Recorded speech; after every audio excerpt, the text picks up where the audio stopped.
Chapter 54. Madam's words are truly ridiculous. It's so late at night, I'm naturally sleeping in the courtyard. If you two mother and daughter have nothing better to do, then come here to slander me, you better give up on this idea. Yi Jioge coldly said. Who's slandering you?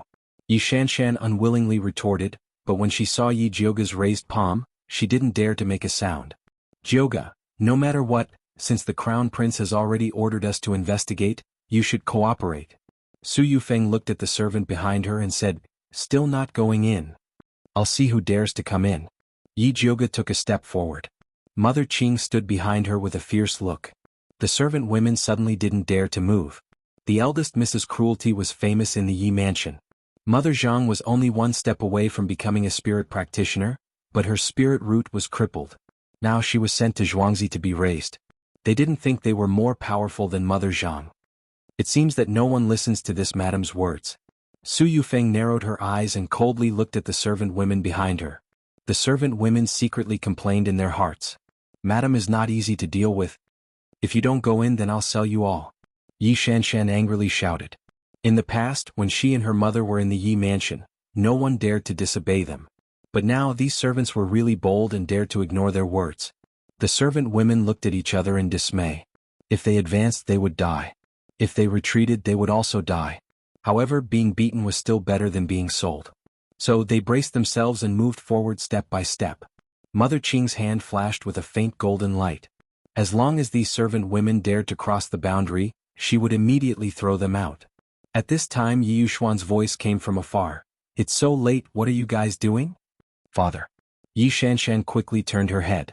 She saw Yi Yuxuan hurriedly walking over, followed by Mother Gan and the servant women from the torture room, as well as Song Bai and several guards.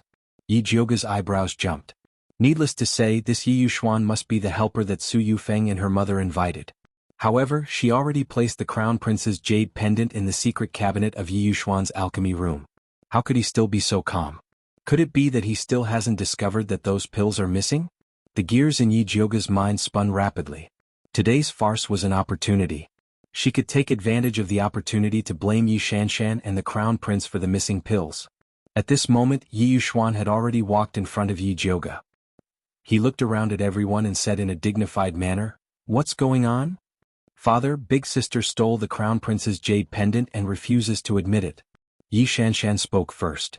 Is that true? Yi Yuxuan frowned as he looked at Yi Jioge.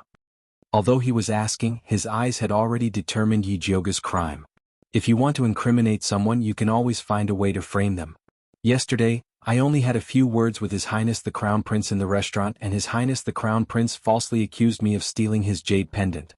I wonder what he will accuse me of stealing next. Yi Jioge sneered. It's not just a quarrel. It's you who teamed up with Wan Xiang to bully brother Crown Prince. You even seriously injured him. Yi Shanshan said angrily.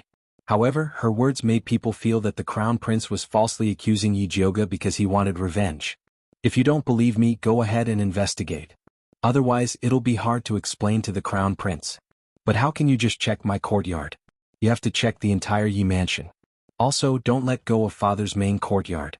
Otherwise, you will say that I stole something and hid it somewhere else. Alright, it's best to make a big move. It'll be good to let people know that our Yi family, because of the Crown Prince's words, investigated the D daughter like a thief. Yi Jioge's words were like a slap to Yi Yuxuan's face. Yi Yuxuan's face immediately became ugly. Master, don't be angry. Today, Jioge made a move against the Crown Prince. The Crown Prince is lying in bed and can't get up. The Empress is very angry. We are only doing this to appease the Empress and His Highness the Crown Prince. Su Yufeng softly advised. She didn't put the Crown Prince's jade pendant in her heart. She just wanted to take the opportunity to check Yi Jioge's room. The Crown Prince didn't dare tell others that there was a treasure map in the jade pendant. No wonder no one took the jade pendant seriously. After hesitating for a moment, Yi Yuxuan said, Then let's check. Mother Gan, bring some people with you. Yes. Mother Gan hurriedly nodded. These servants are clumsy. I'll do it myself. After Su Yufeng finished speaking, she brought the servants to Yi Jioge's room. Yi Jioge hurriedly followed. Mother Gan and the others could only search other rooms. Only then did Mother Qing let out a sigh of relief and followed Mother Gan. Su Yufeng carefully searched Yi Jioge's room. She wanted to find traces of Yi Rui. In fact, she knew that Yi Jioge wouldn't bring her back. It's most likely that she stayed outside. She just wanted to make sure that Yi Jioga didn't leave tonight. Su Yufeng reached out her hand and touched Yi Jioga's bedding. It was cold. It looked like it had just been changed. She asked with a smile that wasn't a smile. Jioga, why do you need to change your bedding after waking up? How do you know that my bedding was just changed? Did you see it? Yi Jioga coldly retorted. Su Yufeng still wanted to say something. However, she was interrupted by Yi Yuxuan impatiently. If you've seen it, then hurry up and leave. Could it be that he really wanted to find something? Their Yi family can't afford to lose face. Yes. Su Yufeng was sure that Yi Jioga must have gone out tonight. She was not in the mood to continue to stay in Yi Jioga's room. Although she didn't show up when she kidnapped Yi Rui, she still had to find a way to cover up the previous evidence. After Yi Shanshan followed Su Yufeng out of Yi Jioga's room, she said unconvinced, Mom, the other rooms haven't been searched yet. Then you go and search. Su Yufeng said absent-mindedly. Yi Shanshan took her people to Mother Qing's room. Yi Jioga and Mother Qing's hearts were in their throats. They wanted to refuse, but they were afraid of arousing suspicion. So, they could only calm down and follow her. Yi Shanshan just wanted to vent. She randomly knocked in Mother Qing's room. Gradually, she walked to the place where Mother Qing set the secret cabinet. Mother Qing's hand trembled. She wanted to rush to stop them. However, she was stopped by Yi Jioga. It was too late to stop them. Yi Shanshan also studied the secret cabinet. She immediately found something unusual behind the wooden wardrobe. She was shocked. She immediately pointed to the wardrobe and shouted excitedly, "Oh, so it was hidden here." Chapter 55. When Yi Yuxuan and Su Yufeng heard Yi Shanshan's words, they looked at Mother Qing. Mother Qing, what are you trying to do by making a secret cabinet in your room? Su Yufeng narrowed her eyes and her well-maintained face showed a touch of ruthlessness. Mother Qing was Yi Jioga's right-hand man. If she could take the opportunity to get rid of her, it would be good. Mother Qing's legs were a little weak. In this situation, even if she said that Yi Yu was her lover, no one would believe her.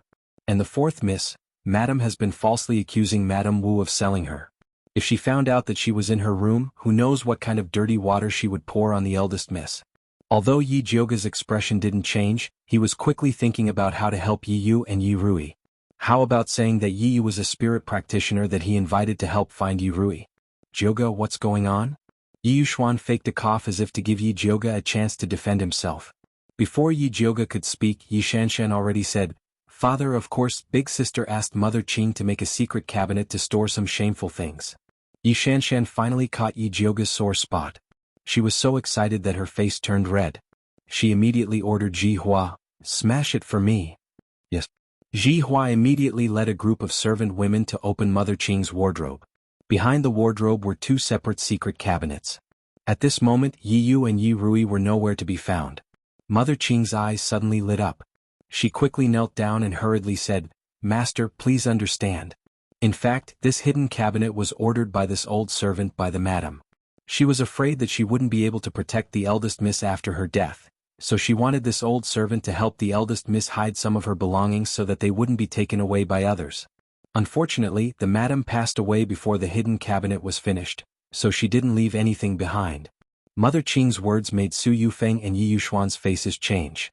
Especially Yi Yuxuan, he still felt a little guilty about Yin Jiaojiao's death. If he hadn't secretly exchanged the 2 bottles of life-saving pills, Yin Jiaojiao wouldn't have died so quickly. On the other hand, Su Yufeng remembered that she had secretly moved a lot of Yin Jiaojiao's things into her storeroom after she entered the house, afraid that Yi Jioga would bring up old scores.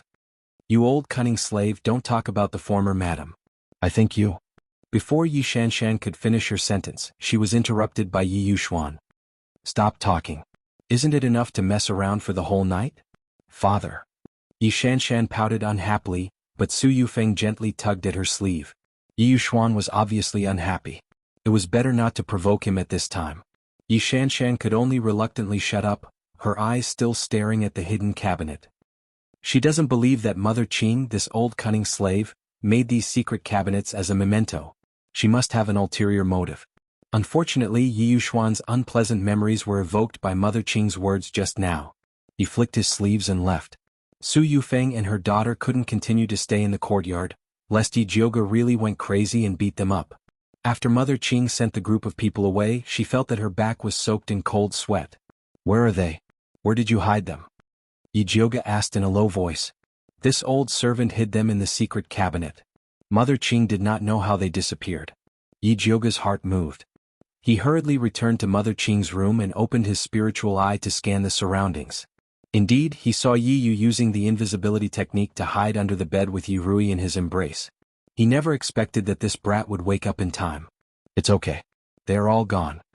Yi Jioga hurriedly pulled Yi Yu out. Yi Yu's beautiful face was deathly pale. He wanted to speak but did not have any strength. He had already woken up when Mother Gan and the rest came in. He was just about to bring Yi Rui to a safer place to hide when Yi Shanshan suddenly came back.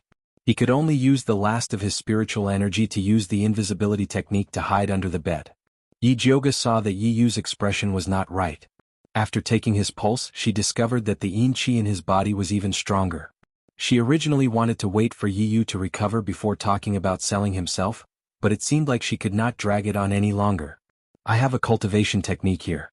Not only can it dispel the yin qi in your body, it can also raise your cultivation and invisibility technique to the next level. The price is to serve me for 20 years. Are you willing? Yi Jioga said straightforwardly. A cultivation technique for Yi Yu to sell himself for a lifetime was too long. 20 years was more like it. All right. Yi Yu did not hesitate to agree.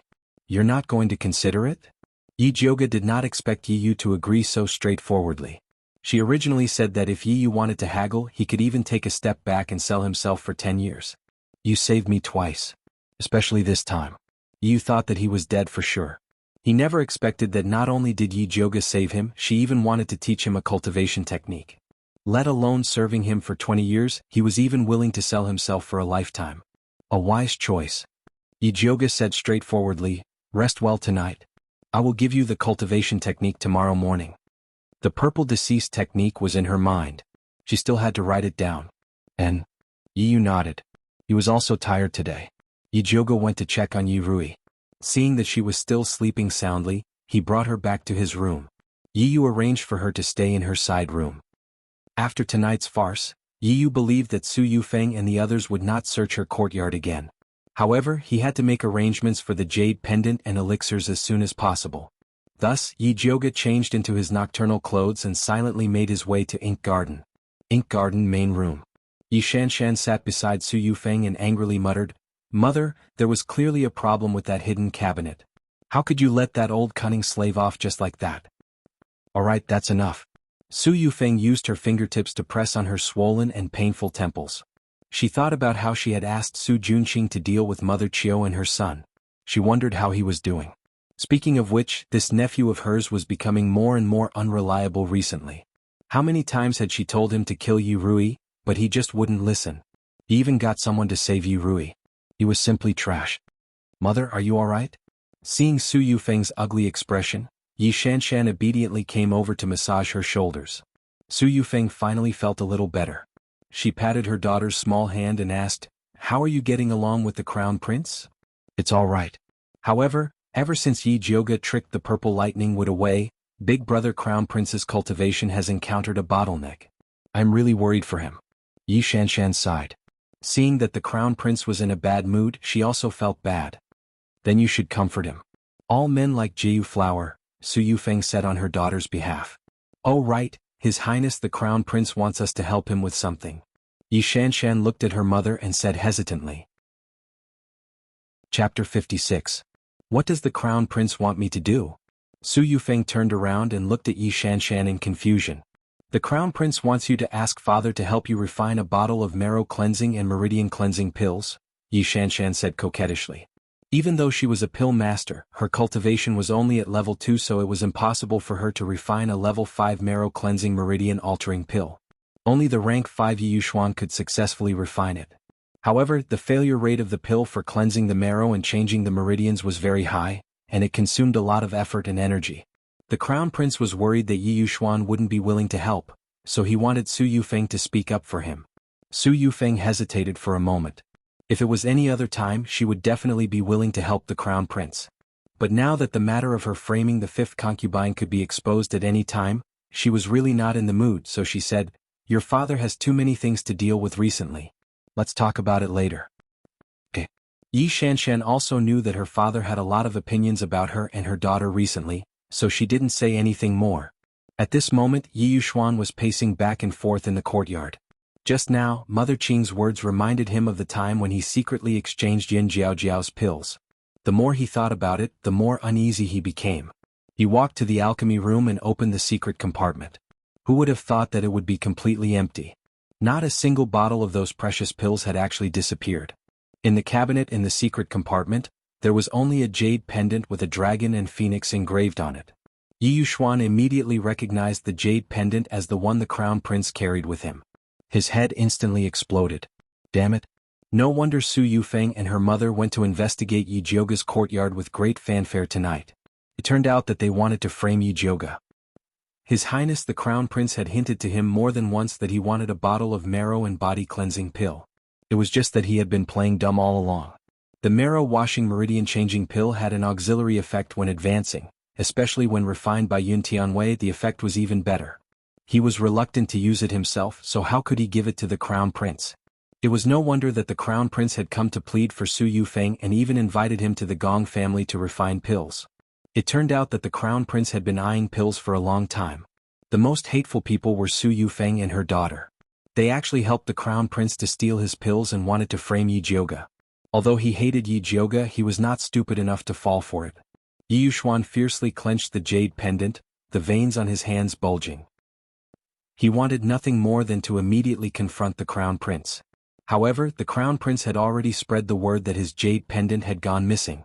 If he went there rashly, not only would he not be able to retrieve the pill, he might even be bitten by the Crown Prince. Just as Yi Yuxuan was wavering between calmness and anger, Songbai asked softly from outside the pill refining room, "Master, Mother Qiu said that she has an urgent matter to see you about. Let her wait for me in the outer hall."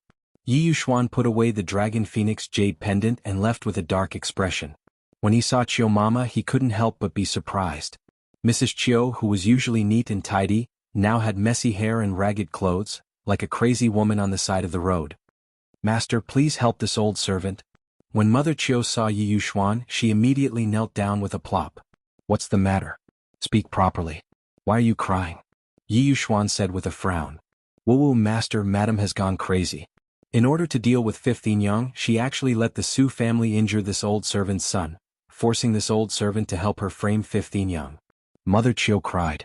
Yi Yuxuan was originally angry because of the pill, but after hearing Mother Qiu's words, he became even angrier. He angrily shouted, "Why didn't you say anything before? This old servant was afraid that madam would harm this old servant's son, so I didn't dare say anything." Mother Qiu cried until she was out of breath. "Damn servant." Yi Yuxuan kicked Mother Qiu. Mother Qiu immediately rolled towards the door like a gourd and fiercely spat out a mouthful of blood.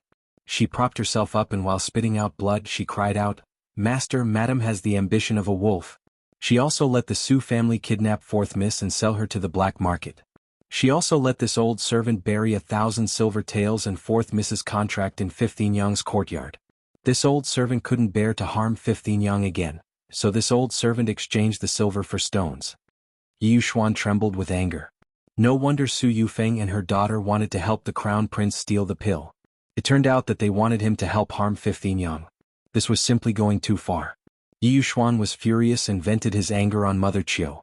Just as he was about to step forward and kick Mother Qiu again, he found that her head tilted to the side and she was no longer breathing. Yi Yuxuan was shocked and quickly went forward to take Mother Qiu's pulse.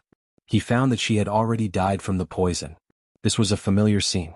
Didn't Qin Fuan, who had an affair with 15 Yang, die like this? Su Yufeng. Yi Yuxuan clenched his teeth and hated her to the bone. If Su Yufeng only dealt with 15 Yang and her daughter, he wouldn't hate her to this extent. But she actually dared to help the Crown Prince steal the pill. This touched his reverse scale. If he didn't ruthlessly deal with Su Yufeng, that bitch would really ride on his head. In Purple Forest Park. Yi Jiuge had just changed out of his night clothes when Mother Qing came in with a happy face and said, "Eldest miss, I heard that the master angrily brought people to Ink Garden." "So fast?" Yi Jiuge raised his eyebrows in surprise. She had just set up a trap in Ink Garden and hadn't had time to invite Yi Yuxuan into the trap. Why did he run over by himself? "I heard that before Mother Qiu died she complained to the master." Mother Qing said in a low voice. "Before death Mother Qiu died?" Yi Jiuge was shocked. "Yes, I heard that she died from poisoning." But this old servant doesn't know the specific situation. I only heard that the master was so angry that he immediately brought Mother Gone and the torture room people to Ink Garden. Let's go and see. Yijioga quickly went out with Mother Qing. At this time the sky was already bright. The servants in the sprinkler room were cleaning the various courtyards. From time to time they would gather together and whisper. When they saw Yijioga come over, they immediately stopped talking and saluted. When Yijioga saw the expressions of these people, he knew that they were talking. But it was no wonder because the commotion last night was too big. First, Su Yufeng and Yi Shanshan brought people to her courtyard to fight and kill. Now, it was Yi Yuxuan who aggressively rushed to Su Yufeng's courtyard. It was simply a twists and turns. Yijioga also met 7th Yinyang at the entrance of Ink Garden. Eldest Miss, good morning. 7th Yinyang's hair was combed into a bun and there was a beaded hairpin on her head. She was wearing a green dress with 100 flowers and was as beautiful as a blooming flower on the shore. Ever since Madam and 5th Yinyang fought, 7th Yinyang had been living a comfortable life. The power of managing the household had been firmly grasped in her hands. Su Yufeng probably wanted to put 7th Yinyang in the back to deal with her, so she hadn't touched her. 7th Yinyang was usually very careful and never got close to Su Yufeng. Today she actually came to Ink Garden. It seemed that she already knew about Mother Chio's matter. Being so well informed, it seemed that this woman was not simple. Chapter 57. Eldest Miss, let's hurry in lest we miss a good show. 7th Yinyang said with a smile as if she was very familiar with Yijioga. Yijioga lightly nodded and took the lead to enter the Ink Garden. As soon as she entered the courtyard, she heard Yi Yuxuan's angry scolding. Slut, you still dare to quibble at this point. Do you think that after poisoning Mother Chio no one will know of your evil deeds? Master, I definitely did not harm 5th Yinyang and Rui. It was Mother Chio who slandered me. Su Yufeng cried with incomparable grievance. Not to mention that Mother Chio was already dead. Even if she was still alive, she would not admit it.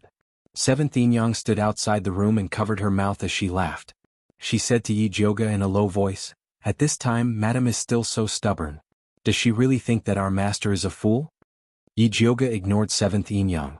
She secretly glanced at the courtyard and saw Songbai digging out a small box in the west corner.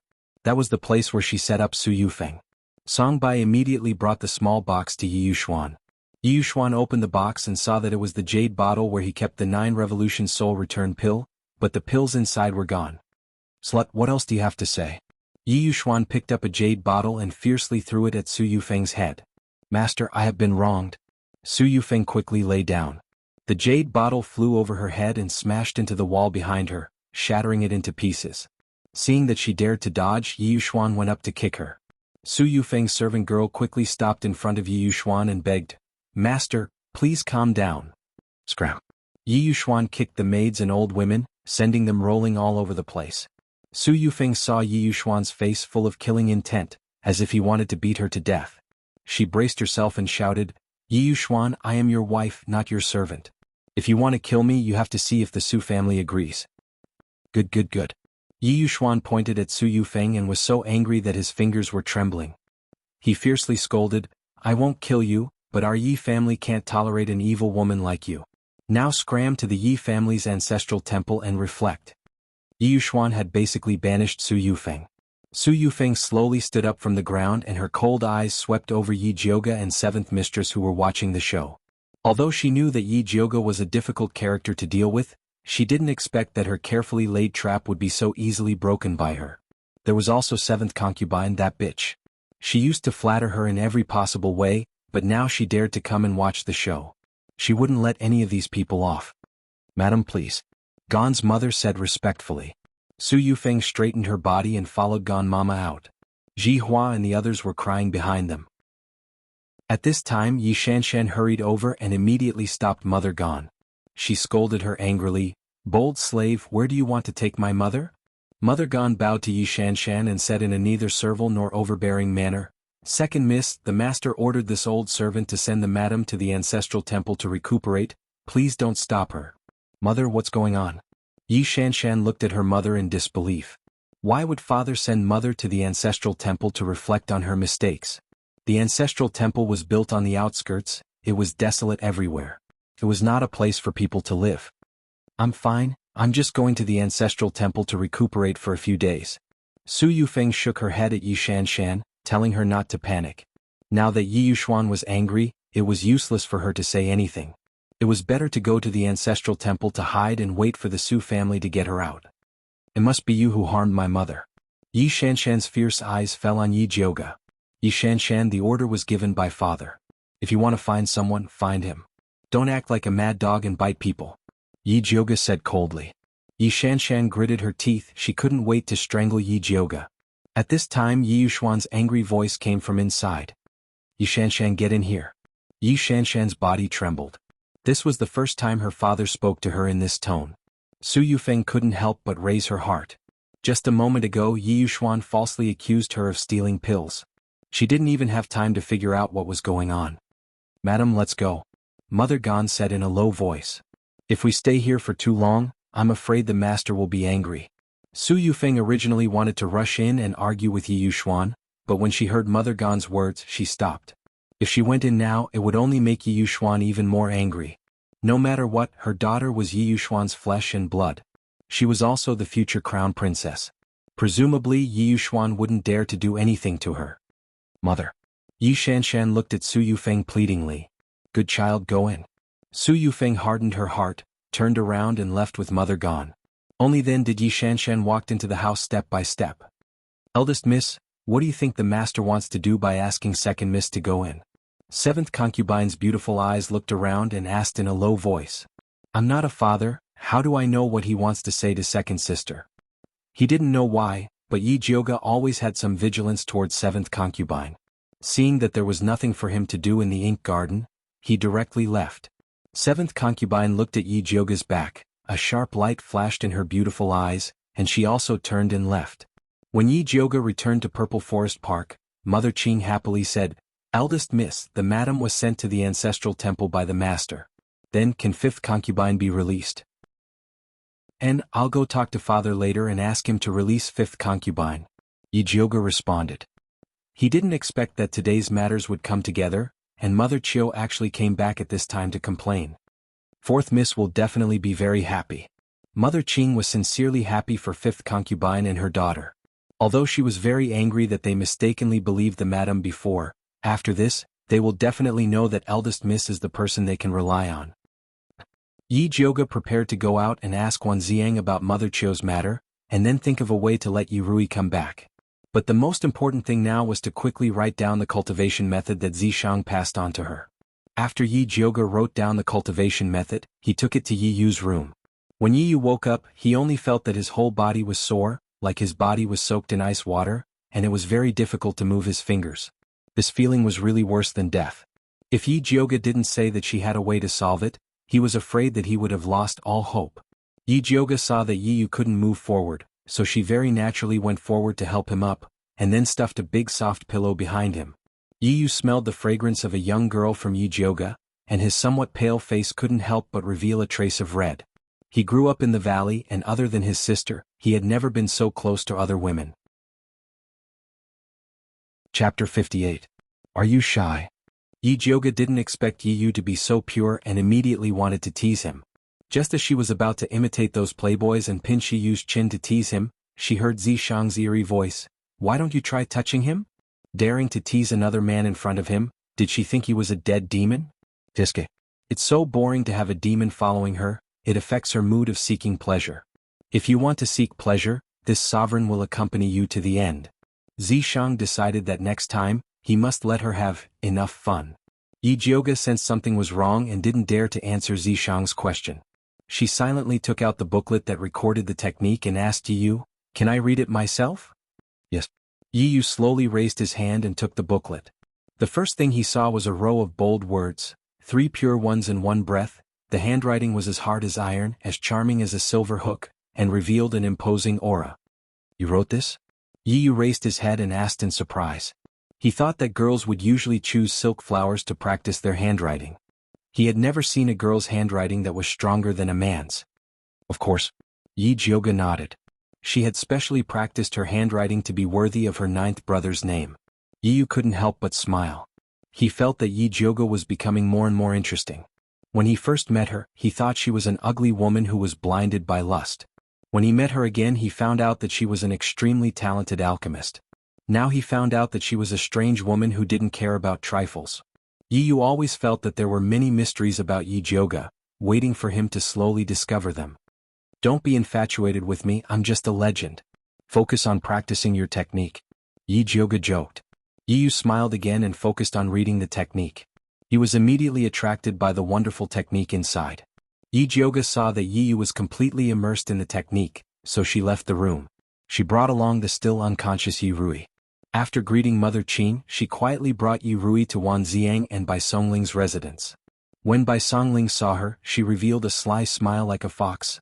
I guessed that you would come to find us today. Brother Bai, you truly are a genius. Yi Jioga chuckled. What's going on with Mama Qiu? After Mother Qiu died, she was sent back to her hometown in a thin coffin by Yi Yuxuan. She couldn't even go to the autopsy. When we found Qiu Dixing, he had already been killed by the Su family. Qiu's mother had just escaped. After knowing that her son was dead, she wanted to avenge her son like crazy, so she took a poison from me and said that she must drag Su Yufeng down with her. Bai Songling sighed slightly. For the sake of her son, Mother Qiu relied on Su Yufeng and betrayed Yi Yuxuan and fifth aunt. She could no longer stay in the Yi family, so she might as well die. The Su family is truly vicious. They kill people at every turn. They don't take human life seriously at all. Yi Jioga thought about how he was almost killed by Yun Yang when he went to the Drunken Cloud Pavilion. It's precisely because their methods are too ruthless that we have no way of catching them. Wan Xiang said solemnly. Heaven's net has a long way to go. One day they will pay for their evil deeds. Bai Songling said with certainty. The Su family has done so many evil things. It's impossible for them to always be smooth sailing. Brother Bai is right. Yi Jioga gave him a thumbs up, then said, Actually, I came here this time to ask you two for a favor. Just say it, no need to be polite with us. Bai Songling smiled. You also know that my identity is special. It's really not good for me to bring fourth sister home. So, I want to ask you two to come forward and say that you rescued her from the Su family. Yi Yuxuan was naturally suspicious. If she brought Yi Rui back, he would instead suspect that this was Yi Jioga's plot. But it was different for Wan Xiang and Bai Songling. These two were famous in the Ministry of Justice. They were known for being impartial and impartial. Moreover, they had been investigating the case of the missing girl. It was normal for them to find Yi Rui. Of course, this matter didn't need to go through the Ministry of Justice. Wan Xiang and the others could secretly find Yi Yuxuan under their own names. On one hand, they could make Yi Yuxuan owe them a favor. On the other hand, they could protect Yi Rui's reputation. Although Yi Rui's reputation didn't have much left after Su Yufeng's ruckus, it was still better to protect it. Wan Xiang agreed without hesitation. Eldest miss, I think it's better for you to wake fourth miss up and tell her the whole story. Bai Songling was more meticulous. He was worried that Yi Rui would mistakenly think that two grown men rescued her. She would have a knot in her heart in the future. Yi Jioga thought so too. She could forego the credit on the surface, but if Yi Rui didn't even know that she was the one who saved her, how could she ask for favors in the future? Then we'll leave first. Bai Songling stood up and left the house with Wan Xiang. Yi Jioga placed Yi Rui on a chair and fed her a pill to wake her up. Yi Rui swallowed the pill. Her eyelashes fluttered slightly and she slowly opened her eyes. Fourth sister. Yi Jioga called softly. Yi Rui's eyes were half opened. She was a little confused at first, then she seemed to have thought of something. She suddenly hugged her arms and screamed in panic. Go away, go away. Fourth sister, it's me. Yi Jioga hurriedly protected her. He was a little surprised in his heart. Previously, when Mother Qing helped Yi Rui wipe her body, she checked to make sure that she wasn't abused and was still a virgin. Why was she still reacting like this? Eldest sister, why are you here? Yi Rui felt like she was dreaming. Silly girl, this is my friend's place. I've already rescued you. Yi Jioga touched Yi Rui's forehead and realized that it was as cold as ice. Yi Rui looked around and realized that she was no longer in that pitch-black cellar. The tip of her nose was filled with the fragrance of her eldest sister. It wasn't the stench of blood mixed with the stench. She was finally out of that terrifying place. Fourth sister, you tell me, I'll tell you? Yi Jioga told her about how fifth aunt was falsely accused of having an affair and sent to prison. She told her how she used a scheme to clear their innocence. Then, she toppled Su Yufeng and sent her to the ancestral temple. In the end, she said, in order to avoid father's suspicion, I asked two friends in the Ministry of Justice to send you home so that we can unravel the Su family's conspiracy. Yi Rui nodded her head forcefully. Her tears flowed down one by one. Eldest sister, if only I listened to you at that time. Silly girl, let's not talk about the past. Just be more vigilant in the future. Yijioga patted her little head. Yi Rui nodded her head forcefully. In this life, other than her eldest sister, she wouldn't trust anyone else. Chapter 59. After comforting Yi Rui, Yijioga called Wan Xiang and Bai Songling in. Unexpectedly, Yi Rui immediately hid behind Yijioga in fear when she saw the two unfamiliar men. Although she wasn't violated in the cellar, she had seen many girls being tortured to death by evil cultivators. Her young heart had already developed a fear and disgust for men. Fourth sister, don't be afraid. This is Wan Xiang and Lord Bai Songling from the Ministry of Justice. They're both my friends, Yijioga quickly comforted Yi Rui. However, Yi Rui was still trembling.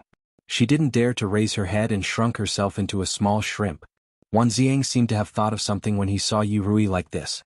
His handsome and sculpted face revealed a pained and forbearing expression. Bai Songling seemed to understand Wan Xiang's feelings. He patted Wan Xiang's shoulder and said to Yijioga, "Eldest Miss, we'll go find Grandmaster Yi now and ask him to bring forth Miss Yi back. Before that, you should spend some time with her." Yijioga originally planned to leave Yi Rui with Wan Xiang and Bai Songling before going back. However, it seemed that he couldn't leave now. "Eldest sister, if you have something to do, you can go back first. I can handle it alone." Yi Rui raised her head and said timidly. She didn't want to burden Yijioga, but her hands couldn't help but grip Yijioga's sleeves tightly. "I have nothing to do when I go back. I'll stay here with you. If everything goes well, we can probably go back in the afternoon." Yijioga patted Yi Rui's hand. Yi Rui finally relaxed, but she still snuggled up to him. Bai Songling and Wan Xiang then went to find Yi Yuxuan. No one knew what they talked about, but Yi Yuxuan soon secretly brought people to bring Yi Rui back. When Yi Rui returned to the Yi mansion, the fifth aunt had already been released from the prison. She hugged her head and cried as soon as she saw her. After crying, the mother and daughter didn't return to Qiushui court. Instead, they returned to the shabby courtyard and prepared to close their doors. As Yi Rui's spiritual root was still there, no one dared to neglect the mother and daughter. Instead, they took the initiative to renovate the shabby courtyard they lived in. Yi Yuxuan even personally wrote a plaque for the courtyard. It was obvious that he hoped Yi Rui's daughter would become a talent. He originally planned to send a few maids from the main courtyard to serve Yi Rui, but the fifth aunt tactfully declined. After what happened with Chio's mother, Yuxuan couldn't force them to accept her. Fifth concubine brought the two servant girls Qing Hu and Qing Lu back to Yao Guangyuan. From then on, they lived a life of not stepping out of the door. Jioga was practicing the Yi clan's unique secret code. After Yi Yu controlled the Yin Qi in his body, he taught Yi Jioga all of the Yi clan's secret codes. After agreeing on a place for emergency contact, he left Purple Forest Park and moved out. You Jioga, you didn't. At first, Yu Jioga wanted to tell you that his sister was given away by Su Junqing as a gift. However, he was at a critical moment in his cultivation. Yu Jioga was afraid that Yu Jioga would be too excited and go crazy. Yu Jioga decided to wait until Yu Jioga refined the Yin Qi and asked about the treasure map. Just as Yi Jioga was thinking about when to use these secret codes, Mother Qing walked in with a slightly worried expression and said to her, "Eldest young miss." Qing, who said that fourth young miss is now studying alchemy like a madwoman. Her personality has also become strange and unreasonable. During this period of time, she has never smiled even once. Fifth aunt is very worried. "Didn't you tell fifth aunt about fourth sister's situation?" Yu Jioga asked Qing's mother to hint to fifth aunt that although Yi Rui's body was not violated, her spirit was greatly affected. She should pay attention to it. "I told her, but it was useless. Now Yaoguang Court is gloomy. I'm worried." Qing's mother felt sorry for fourth Mississippi. She was only 7 years old, but she had suffered so much. "It's okay. Fourth sister is tough. She will get better slowly." This kind of thing couldn't be solved with just words of comfort. They could only let time slowly dilute the damage Yi Rui had suffered. "Oh right, eldest miss, seventh aunt often goes to Yaoguang Court to see fifth aunt. Fifth aunt, do you think this old servant should go and remind fifth aunt?" Qing's mother always felt that seventh aunt was not a good person. Yu Jioga thought about it and said to Qing's mother, "Then you go and mention it to fifth aunt." Seventh aunt was too scheming. She might not have good intentions when she got close to fifth aunt. Mother Qing decided to talk to fifth concubine later. After Yi Jioga tidied up her practice book, she sat at the table and drank a mouthful of tea. Then she asked Qing's mother, How is Yi Shanshan's side recently? Ever since Su Yufeng was sent to the ancestral temple, Yi Yuxuan announced that Yi Shanshan was seriously ill and forbade anyone from visiting. Even the Su family was closed at the door when they came. I heard that His Highness the Crown Prince sent someone to visit yesterday. Master said that Second Miss wasn't feeling well and refused. He didn't even accept the gift. I don't know what Second Miss did to make Master so angry. Qing's mother said with schadenfreude. What else could it be? He suspected that Su Yufeng and her daughter stole the Crown Prince's pills. Yi Jioga revealed a proud smile. If she wanted to blame someone, she could only blame the mother and daughter for being too close to the Crown Prince. That was why she could easily arouse Yi Yuxuan's suspicion. He just didn't know when the Crown Prince would find out that his precious jade pendant was with Yi Yuxuan. East Palace Main Hall. The Crown Prince was wearing a luxurious scarlet brocade robe and sat on the seat of honor. He listened to a pretty palace maid report the situation of the visit to the Yi mansion. Your Highness the Crown Prince, this servant is incompetent. I wasn't able to see Second Miss Yi and even the things were returned by the Yi mansion. Didn't you say that this prince wanted you to personally hand it to Second Miss Yi? The Crown Prince frowned and his face became incomparably gloomy. The pretty palace maid lowered her head even more and said in a low voice, this servant has already reported it to Master Yi, but Master Yi refused to accept it. He also said, Pa. The Crown Prince heavily slammed the table and angrily shouted, what else did he say? The palace maid knelt down with a plop and trembled as she repeated what Yi Yuxuan said. Master Yi said that men and women should not touch each other. Your Highness, please respect yourself. Damned old man. The Crown Prince was so angry that he trembled. It was clearly that old man who wanted to rope him in, which was why Yi Rui took the initiative to get close to him. Now he made it sound like he was the one who took the initiative to provoke him. Crown Prince, calm your anger. The pretty palace maid raised her fair and beautiful face. Her breasts were faintly discernible. Her eyes were bright and gentle like water, and her slender waist was as soft as a willow branch. The Crown Prince narrowed his long and narrow eyes, and the evil fire in his body rose together. He roughly pulled the palace maid up and pressed her onto the table. He covered her mouth with his left hand, tore her skirt, and directly went into battle with his spear, venting without restraint. Chapter 60. Although the pretty palace maid felt uncomfortable being pinched by the Crown Prince, she didn't dare to say a word. Ever since she overheard the news that the Crown Prince liked to sleep with women when he was angry, she had been looking for an opportunity to get on the throne, so she deliberately said Yi Yuxuan's words. The Crown Prince was really angry and favored her. Although her body was in pain because of the Crown Prince, it was worth it if she could be accepted as a concubine by the Crown Prince. The Crown Prince vented his anger on the palace maid while thinking about the Yi mansion. Yi Jioga, that bitch, had made him lose face several times. He definitely wouldn't let her go. And Yi Shanshan, although she looked innocent, she was actually a whore. She got close to him to steal his jade pendant. He originally thought that keeping the treasure map in the jade pendant wouldn't be a problem, but he didn't expect it to be leaked. Needless to say, it must have been that thief Su Junqing who found it. He said he would help him ascend the throne, but it was all bullshit. Yi must have been hidden by him. Maybe the other half of the Yi clan's treasure map was already in his hands, so he let Yi Shanshan steal his jade pendant. It was also his fault for being careless. He thought that Yi Shanshan was just a weak woman, but he didn't expect her to be so powerful, silently taking away the jade pendant. If he hadn't smelled the 1,000 miles fragrance on Yi Shanshan's body, he probably wouldn't have found it. But even if the Su clan could get the treasure map, the final victory would definitely belong to him. The Crown Prince already believed that the treasure map was in Su Junqing's hands, so he wasn't in a hurry. Anyway, he still needed a few pieces to collect, so he could wait until the end to rob the Su clan. But he had recently reached a bottleneck in his cultivation. High-quality marrow and meridian cleansing pills were not easy to find, so he had to find a way to get the purple thunderwood back from Yi Jioga. After the Crown Prince thought it through, his subordinates also followed suit. He hastily wiped his lower body and prepared to go back to his bedroom to change clothes and see the Empress. Your Highness. The pretty palace maid softly fell to the ground and weakly called out. The Crown Prince turned around and glanced at the pretty palace maid who was in a mess. Her wrists and neck were pinched until they were red, and the hem of her clothes was still stained with virgin blood. He coldly ordered in the corner, feed her the childless pill and send her to Yeting. This palace maid was unlucky. Because of Yi Shanshan, the Crown Prince hated scheming women. Naturally, he wouldn't give her a good end. The pretty palace maid suddenly widened her eyes. Yeding was the cold palace where palace maids who had committed crimes went. It was extremely bitter and cold. Even if they didn't die, they would at least lose half of their skin. Just as she was about to beg for mercy, two nannies appeared out of nowhere and covered her mouth. They dragged her away like a sack. After the crown prince bathed and changed his clothes, he went to the Empress Fingy Palace. The Empress sat on the phoenix carriage, dressed in a bright red palace dress with crab claws and chrysanthemum engraved with gold. In the middle of her high bun was a phoenix spreading its wings, ornament inlaid with 6 sides inlaid with jade and 7 jewels of bright gold.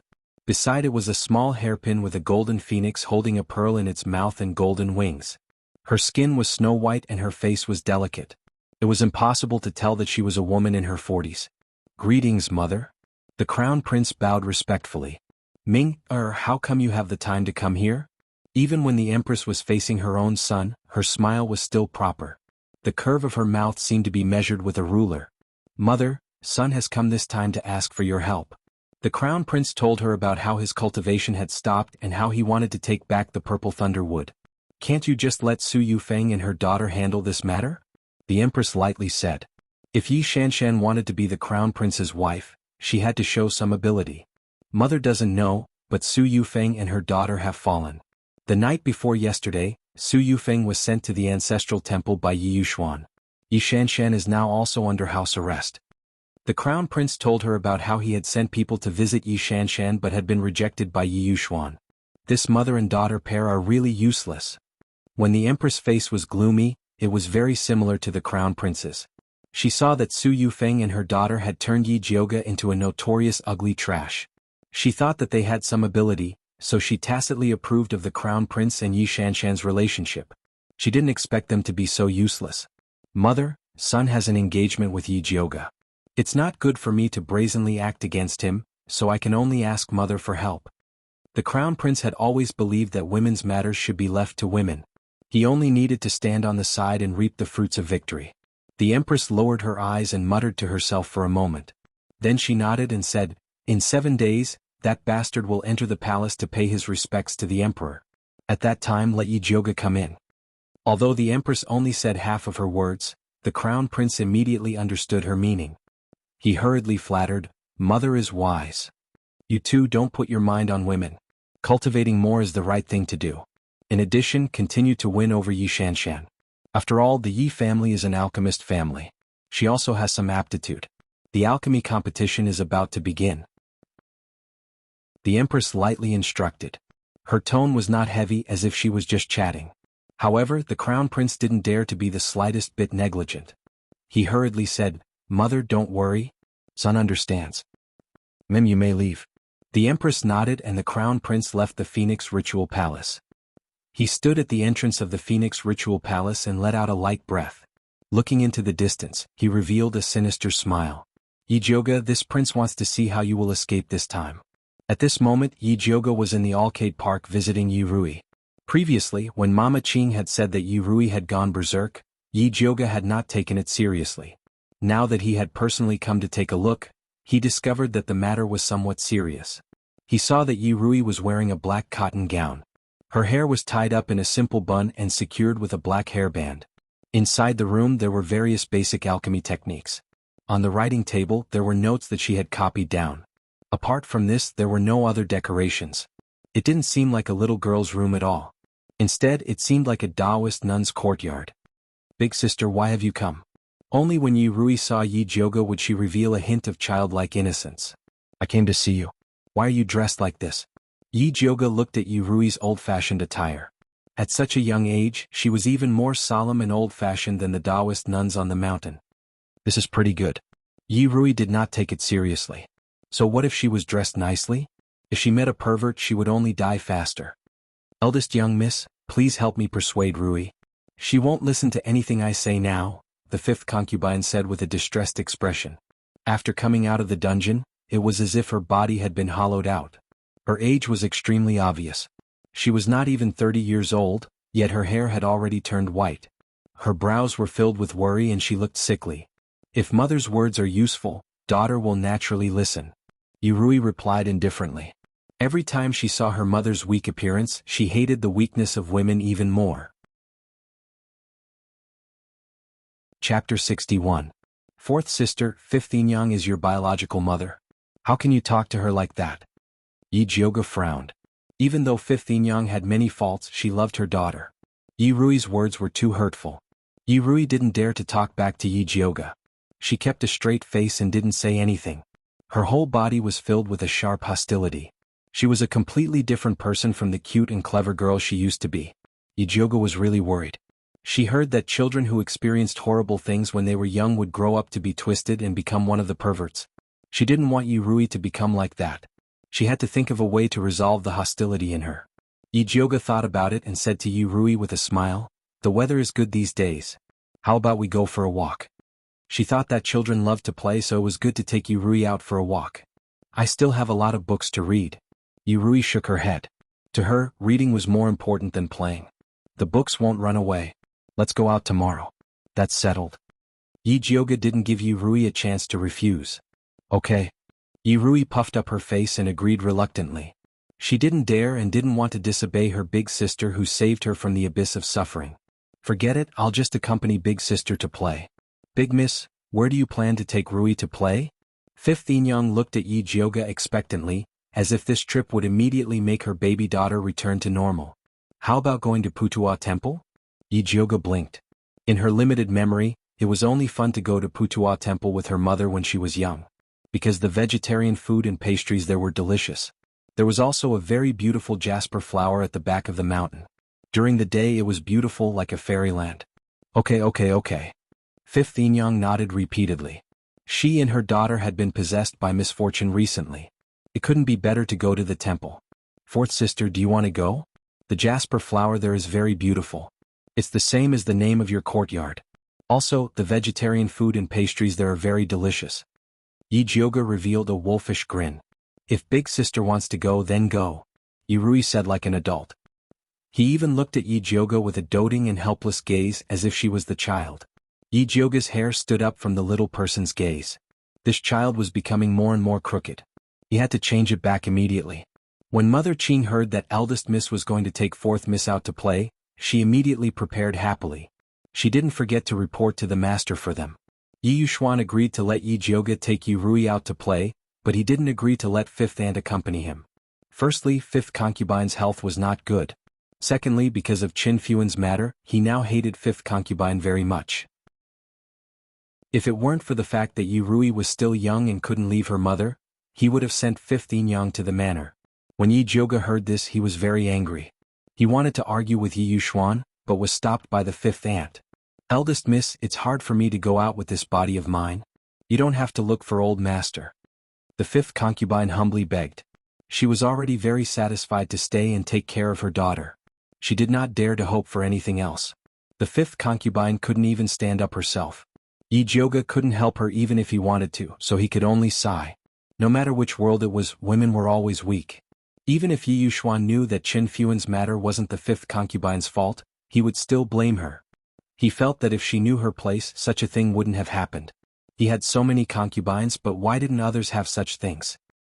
He was already very merciful to spare the fifth concubine's life. Yi Rui didn't know that so many things had happened before she went out. At this time she was making a fuss about wearing men's clothes and going out. The fifth concubine had no choice but to ask Yi Jioga for advice. If she wants to wear it, then wear it. Yi Jioga knew that what happened in the basement had caused great harm to Yi Rui. She felt that being a woman was a kind of weakness, which was why she wanted to wear men's clothes. Forcefully refusing would only make her more rebellious. It was better to soothe her and let her feel better first. Therefore Yi Jioga also dressed as a man that day. She first covered the black scar on her face and then wore an ice blue robe embroidered with bamboo leaves. Her black hair was neatly combed into a bun on top of her head and put on an exquisite white jade crown. She hadn't spread her body and her chest was very flat, so there was no need to bind her chest. She just needed to use ointment to cover her ear holes. Yi Jioga was originally a man, so when he went out dressed like this, he looked like a handsome young man. There was even a hint of carefree and unrestrained aura between his brows and lips. Big sister? Yi Rui blinked and looked at the handsome young man in front of her. She felt that he was more handsome than any man she had ever seen. "What big sister? You should call me big brother, fourth brother." Yi Jioga flicked the little girl's forehead. Although Yi Rui was wearing a sapphire blue men's clothes, Her lips were red and her teeth were white. She had a weak aura and was more feminine. Big brother. Yurui covered her forehead and revealed a bashful smile. She was originally worried that Big Sister would be angry if she wore men's clothes. She didn't expect that Big Sister would actually wear men's clothes and look very carefree and handsome. She really envied her. Let's go. Ichioga picked up Yurui and sat in the carriage. Big Sister, since you have a way to cover the black scar on your face, why don't you get rid of it? Yurui asked curiously. She felt that if Big Sister got rid of the black scar, she would definitely look very beautiful. A person's value can't be measured by their appearance, Ichioga replied lazily. She felt that Zishang fancied her even though she was so ugly. If she was a little more beautiful, wouldn't she be heaven-defying? Is that so? Yurui blinked and began to seriously consider the meaning of Ichioga's words. Alright, you're thinking about these things at such a young age. Aren't you afraid of going bald? Ichioga rubbed her little head and changed the topic. The Yi Manor wasn't far from Putua Temple. It took about an hour's drive to get there. A towering 1,000-year-old temple sat in the middle of the mountain. White smoke curled up from the top of the temple, giving it a very Buddhist aura. Putua Temple was a century-old temple. It was very popular and many high officials and nobles would come to pay their respects. After Ichioga brought Yurui to light the incense, he was about to bring her to the back mountain to admire the alcade flowers when he was stopped by a young novice monk. Benefactor, the alcade flowers in our back mountain aren't blooming today. We're just taking a walk outside. Please let us in. Ichioga remembered that the periphery of the alcade flowers in the back mountain was open to tourists. Only the inner mountain would be separated for the rich and powerful families to sightsee. This time she was dressed as a man and brought Yurui out, so she didn't use the Yi Manor's name. She just wanted to take a walk outside. After all, she could see anywhere. Amitba. The periphery of the back mountain isn't open today. Please forgive us, benefactor, the young novice monk said with his palms together. Ichioga looked at his expression and knew that the back mountain had been reserved by some rich and powerful family. He didn't know which hedonistic son of a rich family had come to reserve the mountain. The back mountain was so big. How many eyes did you have? Can you see it all? Chapter 62. Although Ichioga was dissatisfied, he wouldn't vent his anger on a young novice monk, so he nodded to show that he understood. Big brother, since we can't see the alcade flower, let's go back. Yurui said sensibly. Silly girl, do you think we can stop just because he said so? Ichioga raised his eyebrows. Then how do we look? Yurui blinked her eyes in confusion. Let's look like this. Ichioga carried Yurui and quietly avoided the reception monk and walked towards the back of the mountain. From afar he could see many guards patrolling at the foot of the mountain. However, they couldn't look after such a large mountain, so Ichioga smoothly slipped in with Yurui. Big sister, this isn't good. Yurui was excited and worried. What are you afraid of? We're just here to admire the flowers, not to kill people and burn them down, Ichioga said indifferently. Even if they did, she wasn't afraid. Yurui was a little worried at first, but she was soon mesmerized by the beautiful scenery in front of her. The branches of the alcade flower were milky white, and there were small white flowers blooming on it. Under the sunlight, they shone with an enchanting light. Ichioga gently shook the branches, and the petals on the tree danced like a dream. Yurui couldn't help but let out a cheerful cry. Before she finished laughing, a fierce shout came from the depths of the peach forest. Who's there? Ichioga turned her head and saw a man wearing a red guard uniform with a murderous look on his face walking towards them with a group of guards. Yurui's face instantly turned pale, and she hid behind Ichioga like a frightened rabbit, trembling. Why are you so loud? Can't you see that my little brother is scared? Ichioga glared at the guard, then patted Yurui's head and said, Don't be afraid, big brother is here. Didn't you hear the reception monk say that no one is allowed in the back of the mountain today? Hurry up and leave. The guard saw that Ichioga was just a youth and he was bringing along a fart-sized child, so his tone softened a little, but his attitude was still very tough. This back of the mountain doesn't belong to the Dongfang, so why can't we enter just because you say so? Ichioga narrowed his eyes, and his face was filled with arrogance and disdain. Only the princes and grandsons could have such a bodyguard by their side. How dare you? The guard didn't expect this young man to be so arrogant, daring to call the current emperor by his surname. It's okay. I'm just a little older than you. Ichioga smiled lazily. She wasn't even afraid of the crown prince, so how could she be afraid of the other princes? If you dare to be arrogant again, believe it or not, I'll get someone to tie you up and take you out," the armed guard said fiercely. If possible, he hoped that Yi Jioge could leave on his own, because based on the conversation just now, he could already confirm that this youth was definitely from an aristocratic family. This thought showed that powerful aristocratic families were not to be trifled with. Even the royal family did not dare to rashly shake them. If you have the ability, go ahead and tie him up. Yi Jioge didn't mean to get angry with the guard. However, she had brought Yi Rui out today to prove to her that pretending to be ugly was not the solution. As long as their fists were strong enough, even a woman could stand tall and trample on a man. Then don't blame us for being impolite. The armed guards were responsible for guarding the peach blossom forest and not allowing anyone to enter. Even if the young man in front of him was the son of an aristocratic family, he had no choice but to bite the bullet. Fourth brother, stand further away. Be careful not to get hurt. Yi Jioge ignored the guards who were gradually surrounding them. After asking Yi Rui to stand further away, she began to count on her fingers, preparing to go all out. Just as the atmosphere was about to explode, a cold voice came from the depths of the peach blossom forest. "Lei Peng, come back." The armed guard immediately sheathed his blade and quickly retreated with his men. Not long after, he pushed a man dressed in a black robe out. In an instant, the entire twilight flower forest lost its luster. The man's skin was as white as a 1,000-year-old snow mountain, and his features were extremely exquisite and beautiful. His ink-black eyes were clearly black and white, but there was a hint of melancholy in them. His pupils were as black as a bottomless abyss, as if no one could walk into the depths of his heart. His back was straight, and his slender figure, like a white poplar tree, contained an immense amount of tenacious strength. Although he was sitting in a wheelchair, his aura was still extremely cold, and no one dared to look at him directly. Yi Jioge did not expect that the person who reserved the back mountain was the famous prince of Dongling, Dongfang, Quebec. Dongfang K's birth mother was the emperor's most beloved imperial concubine, Bai Linglong. The Bai family was a military family, and had guarded the Dongling against the demon race for generations. The emperor thought highly of the Bai family. Although the empress had given birth to a son, Dongfang Jiaming, she could only avoid the imperial concubine's sharpness. This was because Bai Linglong's son, Dongfang K, was simply too outstanding. At the age of 3, he successfully tempered his body and became a martial practitioner at the age of 7. At the age of 20, he had already become an advanced martial practitioner, and was only a step away from becoming a martial master.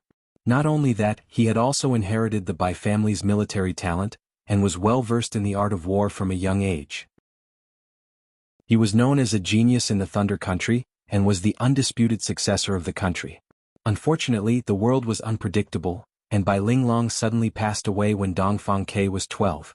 Dongfang K was inconsolable, and asked to go to his maternal grandfather's house to train. He was a godly commander and defeated the demon race's attacks several times. It was a pity that the heavens were jealous of his talent, and he was assassinated by the demon race in a battle. From then on, he was unable to walk and lost the qualifications to fight for the throne.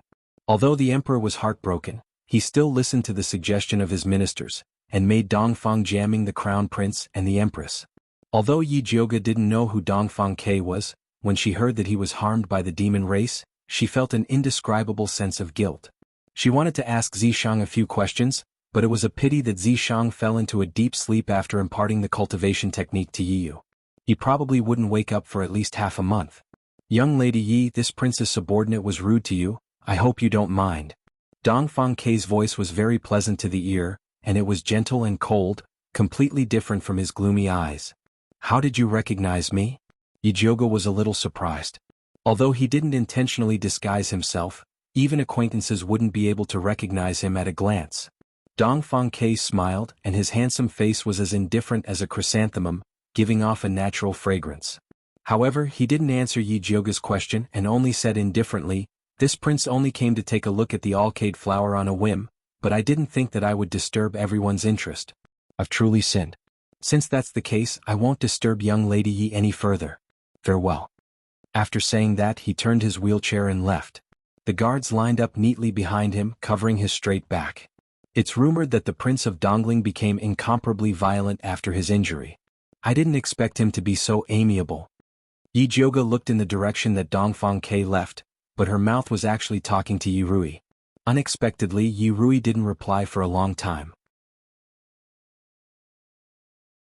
Chapter 63. Yi Jioga turned to look at Yi Rui. She saw that the little girl's cheeks were pink and her eyes were sparkling as she looked in the direction that Dongfang Ke had left. She looked like she was under Su Juanqing's bewitching spell. However, Yi Jioga was just next to her and was sure that Dongfang Ke didn't even look at the little girl. She didn't expect this little girl to be obsessed with appearance. She became distracted as soon as she saw a handsome man. However, Dongfang Ke was a rare peerlessly handsome man in both temperament and appearance. It was no wonder that Yi Rui was infatuated with him. Unfortunately, he was still a bit lacking compared to that monster, Zishang. If Yi Rui saw Zishang, she wouldn't know if she would be infatuated with his beauty or afraid of his demonic body. Big sister, are we still going to admire the flowers? Yi Rui quickly broke away from Dongfang Ke's infatuation and returned to her cynical self. No, let's go back. Yi Rui shook her head lazily. After seeing Dongfang Ling's beauty, she felt that the alcade flower was meaningless. And Yi Rui nodded with a taut face. On the way home, she maintained a bitter and hateful expression. She kept criticizing herself for not being firm and forgetting her dream of getting revenge on a man because of a handsome man. After Yi Jioga sent Yi Rui back to Alcade Garden, she returned to Purple Forest Park and changed into a plain lake green dress. She had just finished combing her hair when she saw Jinju excitedly walk in from outside the courtyard. She said joyfully, "Eldest miss, a eunuch came to the palace. Master wants you to quickly receive the Empress's decree." Empress's decree? Whose decree? Yi Jioga put down the white jade hairpin in her hand and turned to look at Jinju. This servant isn't sure either. It seems to be the Empress's decree. Jinju shook her head. She heard the news from the front courtyard and rushed over to inform Eldest Mississippi. "Eldest Miss, let's go take a look first," Mother Qing said softly. Then she quickly picked out a jade hairpin from the mahogany jewelry box and put it on her. She also picked out a pair of green jade earrings. Her originally plain outfit immediately became a bit more noble. After all, she was receiving the decree, so it was better to be more dignified. Yi Jioga instantly put on the appearance of a lady and leisurely walked to the hall with Mother Qing and Jinju. She saw a pale, short, fat, kind-looking father-in-law sitting on a chair. Yi Yuxuan was sitting in the seat of honor with the eunuch. When he saw Yi Jioga enter, he immediately said unhappily, "Who went to pass the message just now? Why did Eunuch Fu wait for so long?" When Pearl, who was standing behind Yi Jioga, heard Yi Yuxuan's words, she immediately shivered. Her knees went soft and she almost knelt down. Fortunately, before she knelt, she glanced at Mother Qing. When she saw Mother Qing's sharp eyes, which told her to hold on, she immediately straightened her knees. During this time, Mother Qing's most frequent words were that they, the servants of Purple Forest Park, were the face of the eldest miss. When going out, they must always remember their duties. They wouldn't bully others and they wouldn't let others bully them. No matter what happened, only the eldest miss was useful. The words of others were nothing. Yi Jioga's face sank slightly. In fact, when Pearl got the news, she immediately returned to Purple Forest Park to report. The whole process took less than 10 minutes, which was not slow. Yi Yuxuan said this just to slap her face to please this eunuch. When she saw Yi Yuxuan so stubbornly refuse the crown prince's visit to Yi Shanshan, she thought he finally became tough for once. She didn't expect that now he wanted to hug the Empress's thigh, but he still used her face to make a fuss. Sure enough, he was still as despicable, shameless, insidious, and cunning as before. "Father, it's all my fault. I heard that the Empress sent someone to pass the imperial decree. I was afraid of neglecting it, so I washed up before coming out. Please forgive me, Father and this eunuch." Yi Jioga bowed to the eunuch, and her tone was gentle and soft. She looked completely like a lady from a noble family. "Eldest Miss Yi is really too much. How could I dare to blame you?" Eunuch Fu smiled, but in his heart he was amazed that Yi Jioga was really different from before. In the past, if Yi Jioga encountered Yi Yuxuan's anger, she would definitely tremble in fear. How could she say such decent words? Moreover, because of the black scar on her face, she felt very inferior. When she spoke, she always lowered her head and looked like a yes man. Now her aura was completely different. Although the black scar on her face was still there, her pair of clear phoenix eyes shone brightly, making people completely ignore her appearance.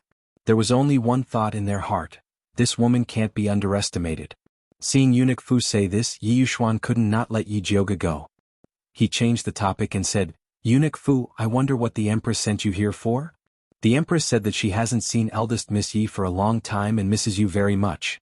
So, she wants to invite eldest Miss Yi into the palace for a chat." Eunuch Fu said with a smile, as if the Empress called Yi Jioga into the palace to talk about family matters.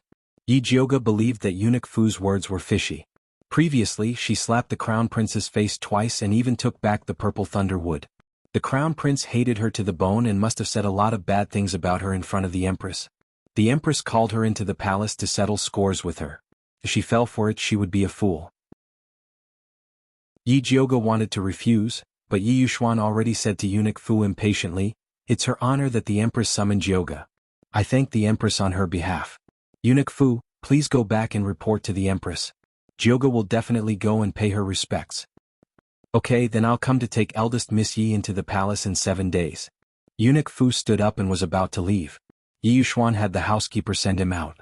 As an alchemy master, he was already giving the Empress face by personally receiving Eunuch Fu.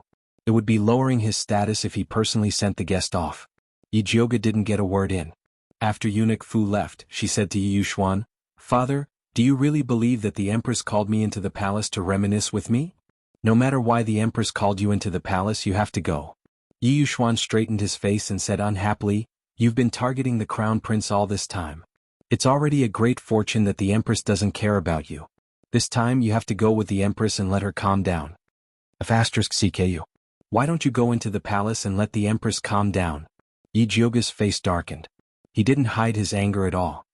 "Alright, the Empress has always been kind. She won't do anything to you. Just kowtow to her a few more times and it'll be fine." Yi Yuxuan comforted him. Last time, he humiliated the Crown Prince because he was angry that the elixirs were stolen. However, he didn't want to completely cut ties with the royal family. After all, the Dongfang family was the royal family of Thunder Country. There was no benefit in falling out with them. Yi Jioga wanted to roll her eyes. She knew that she couldn't count on Yi Yuxuan, this scumbag of a father, to help her. Fine, let her enter the palace, right? Then she would enter the palace for him to see. But at that time, whether the Empress would calm down or not wouldn't be up to him. Chapter 64. When Yi Jioga returned to Purple Forest Park, Mother Qing worriedly said to her, "Eldest Miss, the Empress clearly wants to deal with you this time. What should we do? Different situations call for different actions. What is there to be afraid of?" Yi Jioga said disapprovingly. Her grandfather Yun Tianwei was the #1 alchemist in Thunder Country. The other cities only knew of Thunder Country after hearing his name. As her grandfather's only bloodline, even the Emperor did not dare to touch her, let alone the Empress. If she was really provoked, she would jump out and say that the Dongfang family harmed the loyal people, and those alchemists who worshipped grandfather would curse them to death. No matter what, this is a Hongmen banquet. Young miss, it's better to prepare early. Mother Qing still had a worried expression. If Madame did not die, there would be many noble ladies who wanted to bring eldest miss into the palace to protect her. But after Madame died, eldest miss was like mud that could not be pasted to the wall, and all the aristocratic families who had a relationship with the Yun family took the initiative to cut off contact. Now it would be difficult to pick up the relationship again. And you're right. Yi Jioga felt that she should indeed make some preparations. Other than that, it was necessary to have a way to protect her life, lest the Empress become angry and create an accident, to kill her in the palace. This old servant will go write an invitation to the Jin family, Zhao family, and Li family, and see who is willing to bring you into the palace. Mother Qing said in high spirits. No matter what, she had to give it a try. Maybe there really was a person with a conscience who remembered the kindness of the Yun family. It's useless to find them, it's a waste of effort. Yi Jioga did not believe in any conscience, she only believed in herself. If she had the time, she might as well make more pills to protect herself. Tranquil pill, detoxification pill, fantasy breaking pill, Peiyuan pill, bone softening pill, spirit dispersing pill. She had to make a stack of them as a backup. After Yi Jioga took the money to buy the materials needed for alchemy, she then asked Yi Yu out. After not seeing her for a few days, Yi Yu's complexion was much better, her beautiful face regained some color, and the red mole between her eyebrows reflected a bright and beautiful aura. It seems that your cultivation method is not bad. Yi Jioga nodded his head in satisfaction. Previously, Night Rain's half-dead appearance made people feel uncomfortable just by looking at it. It's all thanks to young miss, Yi Yu said sincerely. During this period of time, he had been cultivating in seclusion. The more he cultivated, the more he realized how powerful this cultivation technique was. His meridians and lungs, which had been weakened by the erosion of the yin qi, not only recovered quickly under the circulation of the cultivation technique, but they also became stronger. What surprised him the most was the Qi that the evil cultivator had left in his body. After refining it, it was actually a great help to his invisibility technique. Originally, his invisibility was only at the first tier, which allowed him to turn invisible but not attack. The duration of his invisibility was also very limited. Now that he had reached the second tier, he could finally become a shadow assassin. Apart from the extended invisibility duration, he also gained a very practical skill. This cultivation method is the reward for selling your body to me. There is no need to thank me. Yi Jioge waved his hand and said, I called you out this time because I have something for you to do. What instructions does the eldest miss have for me? Yi Yu asked in a serious manner. The Empress wants me to enter the palace in 7 days. I am afraid that she will deal with me, so I need you to do something for me. Yi Jioge lowered his voice and explained the matter. Don't worry, eldest miss, this subordinate will definitely complete the task. Yi Yu solemnly nodded. This was the first time that Yi Jioge asked him to do something. He must do it beautifully. That's good. I will be cultivating in seclusion for the next few days. Do you have any pills that you want to eat? Yi Jioge asked as if he was asking Yi Yu what dishes he wanted to eat. No need. Yi Yu hurriedly shook his head. Yi Jioge was already very good to him, he could not take it too far. Why are you being so polite with me? The stronger you are, the more assured I can use you. Yi Jioge expressed that Yi Yu was thinking too much. She was not helping him, but helping herself. Yi Yu hesitated for a moment, then said, I need some pills that can nourish the meridians. Although the cultivation technique that Yi Jioge gave him could repair the meridians, the speed was still a bit slow. He wanted to recover faster so that he could find traces of his sister. Okay, come to the Purple Forest Park in 5 days and ask me for pills. Yi Jioge nodded. She also wanted to see how Yi Yu's recovery was. After cultivating for so long, he should be stronger than before. In the next few days, Yi Jioge stayed in the alchemy room and immersed herself in refining pills, refining many second-grade spirit pills. Although she had countless pill recipes in her head, her cultivation was just there. It was impossible for her to refine pills of a higher grade. This was because high-grade spirit pills not only required the support of spiritual power, but also the control of soul power. Although she had lived 2 lives and her soul power was abnormal, it was still impossible for her to refine pills that were 2 levels higher. Yi Jioge refined another batch of Peiyuan pills, then walked out of the alchemy room. Eldest miss, you previously said that it was not good for 4th miss to be obsessed with refining pills. Why did you also become obsessed? Mother Qing brought a cup of hot tea to Yi Jioge and looked at the bruises under her eyes with heartache. Yi Jioge went into seclusion in the alchemy room, so she did not dare to disturb her. She could only send food through the small window on time. Unfortunately, Yi Jioge only ate 2 meals a day. She was really worried. Okay, I won't be like this in the future. Yi Jioge took the hot tea and drank a cup, then asked Mother Qing, what has father been busy with recently? Did anything happen outside? This old servant also does not know what he has been busy with recently, leaving early and returning late, but Jinju heard some rumors outside. When Mother Qing said this, she could not help but lower her voice. I heard that outside, Her Majesty summoned you to the palace to avenge the crown prince. Really? Yi Jioge raised her eyebrows. She looked for Yi Yu previously to let him spread rumors among the people, using public opinion to suppress Her Majesty and the crown prince. She did not expect Yi Yu to act so quickly. This rumor had already spread to the backyard of the Yi mansion.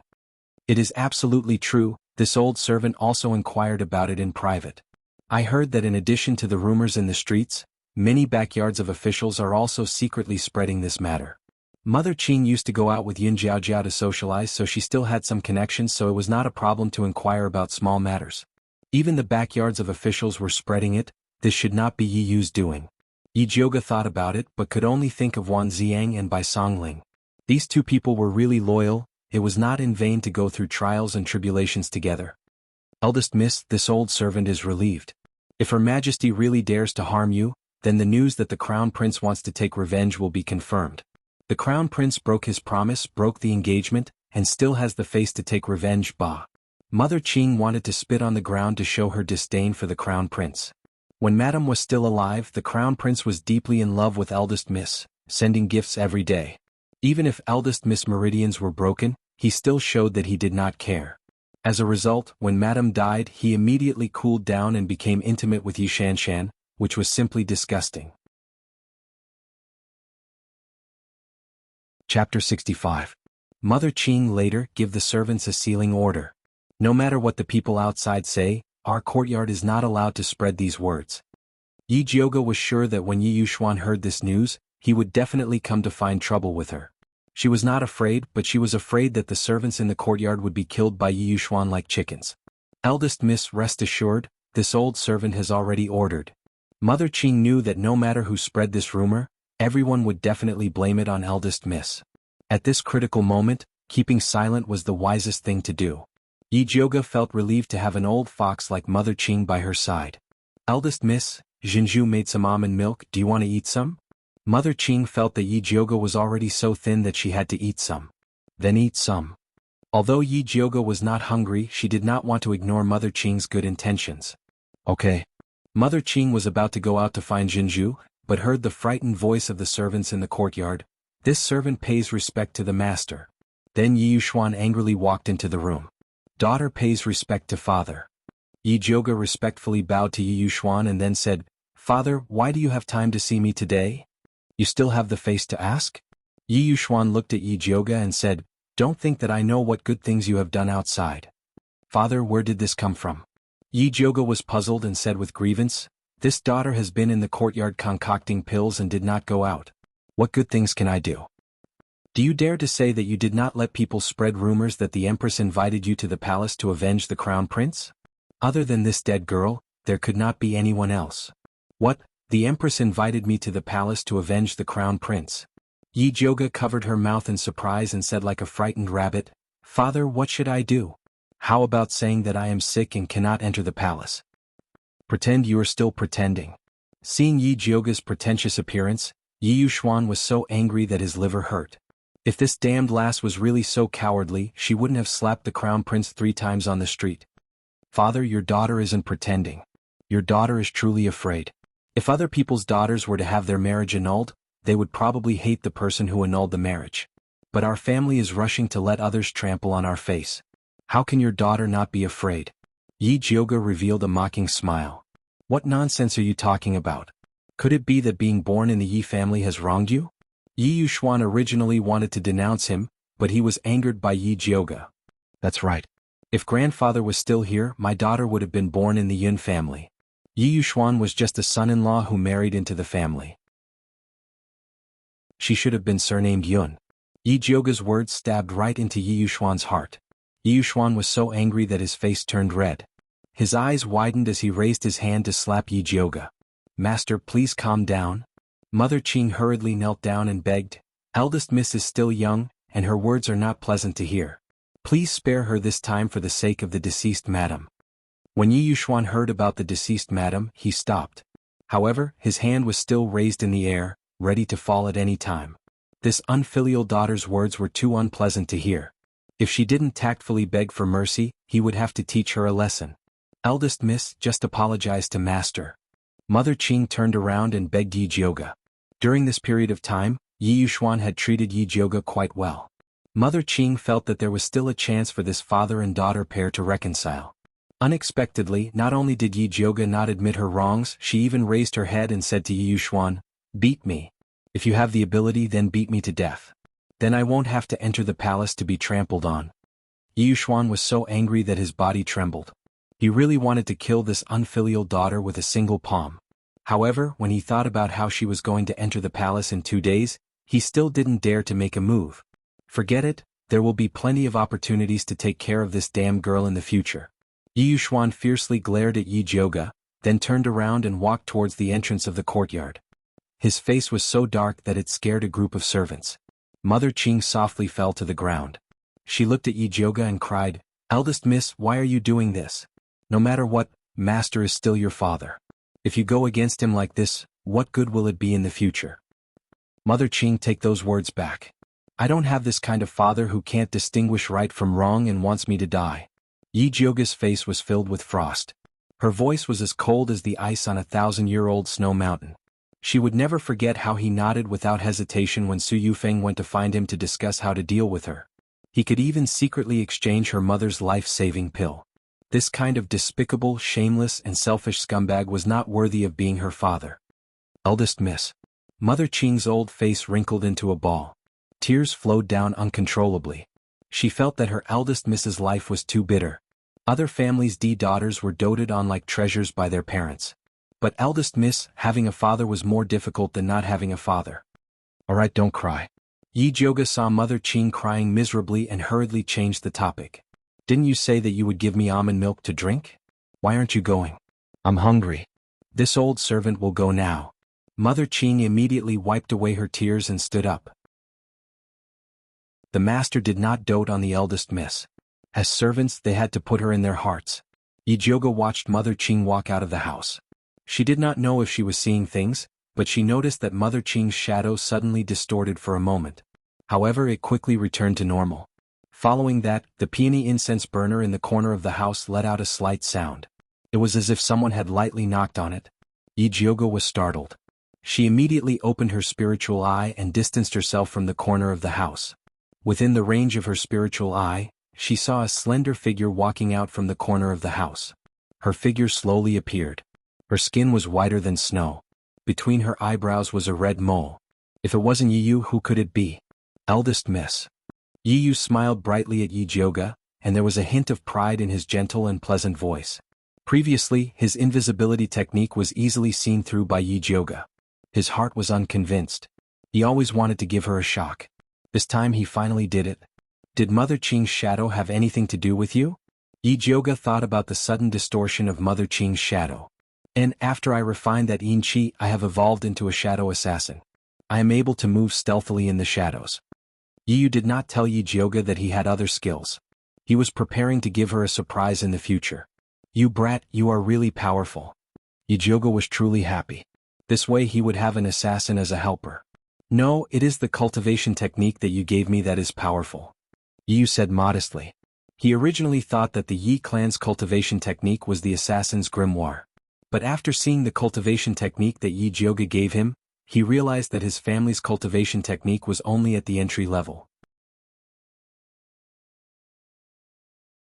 Chapter 66. Yi Jioga did not expect Zishang's technique to be so powerful. She thought that Zishang was just casually using a technique to tease her. It seemed like she had misunderstood him. Speaking of which, he had been asleep for almost 10 days. Why wasn't he awake yet? Was imparting techniques really that tiring? Missy, what's wrong? Yiyu saw that Yi Jioga was in deep thought and thought that he had done something wrong. Nothing. Yi Jioga regained her senses and said, "Oh right, this bottle of meridian nurturing pills is for you." Yiyu had done a good job in this mission, so it would be his reward. Although this meridian nurturing pill was only a grade 2 pill, it was more effective than those grade 3 pills on the market. Thank you, Missy. Yiyu took the meridian nourishing pill, hesitated for a moment, and then said in embarrassment, "Actually, I just found some hooligans to spread some rumors. It's not because of me that it has such a great effect. It seems like someone is secretly adding fuel to the fire. Do you want me to investigate?" Yiyu had not fully recovered from his injuries, so he did not dare to act rashly. He was afraid that Yi Jioga had another plan. No need, I already know who it is. If Yi Jioga guessed correctly, it should be the Ministry of Justice's Wan Ziang and Bai Songling who were helping her. Yiyu was now one of her people, so there was no harm in letting him know. Missy has connections with the Ministry of Justice?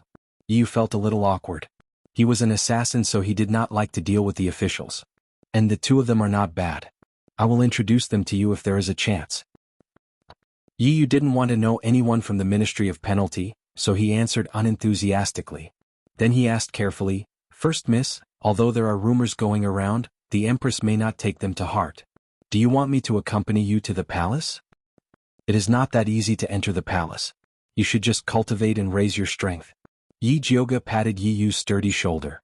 There were many experts in the royal family, so a small assassin like Yiyu would probably sink if he were to enter. Okay.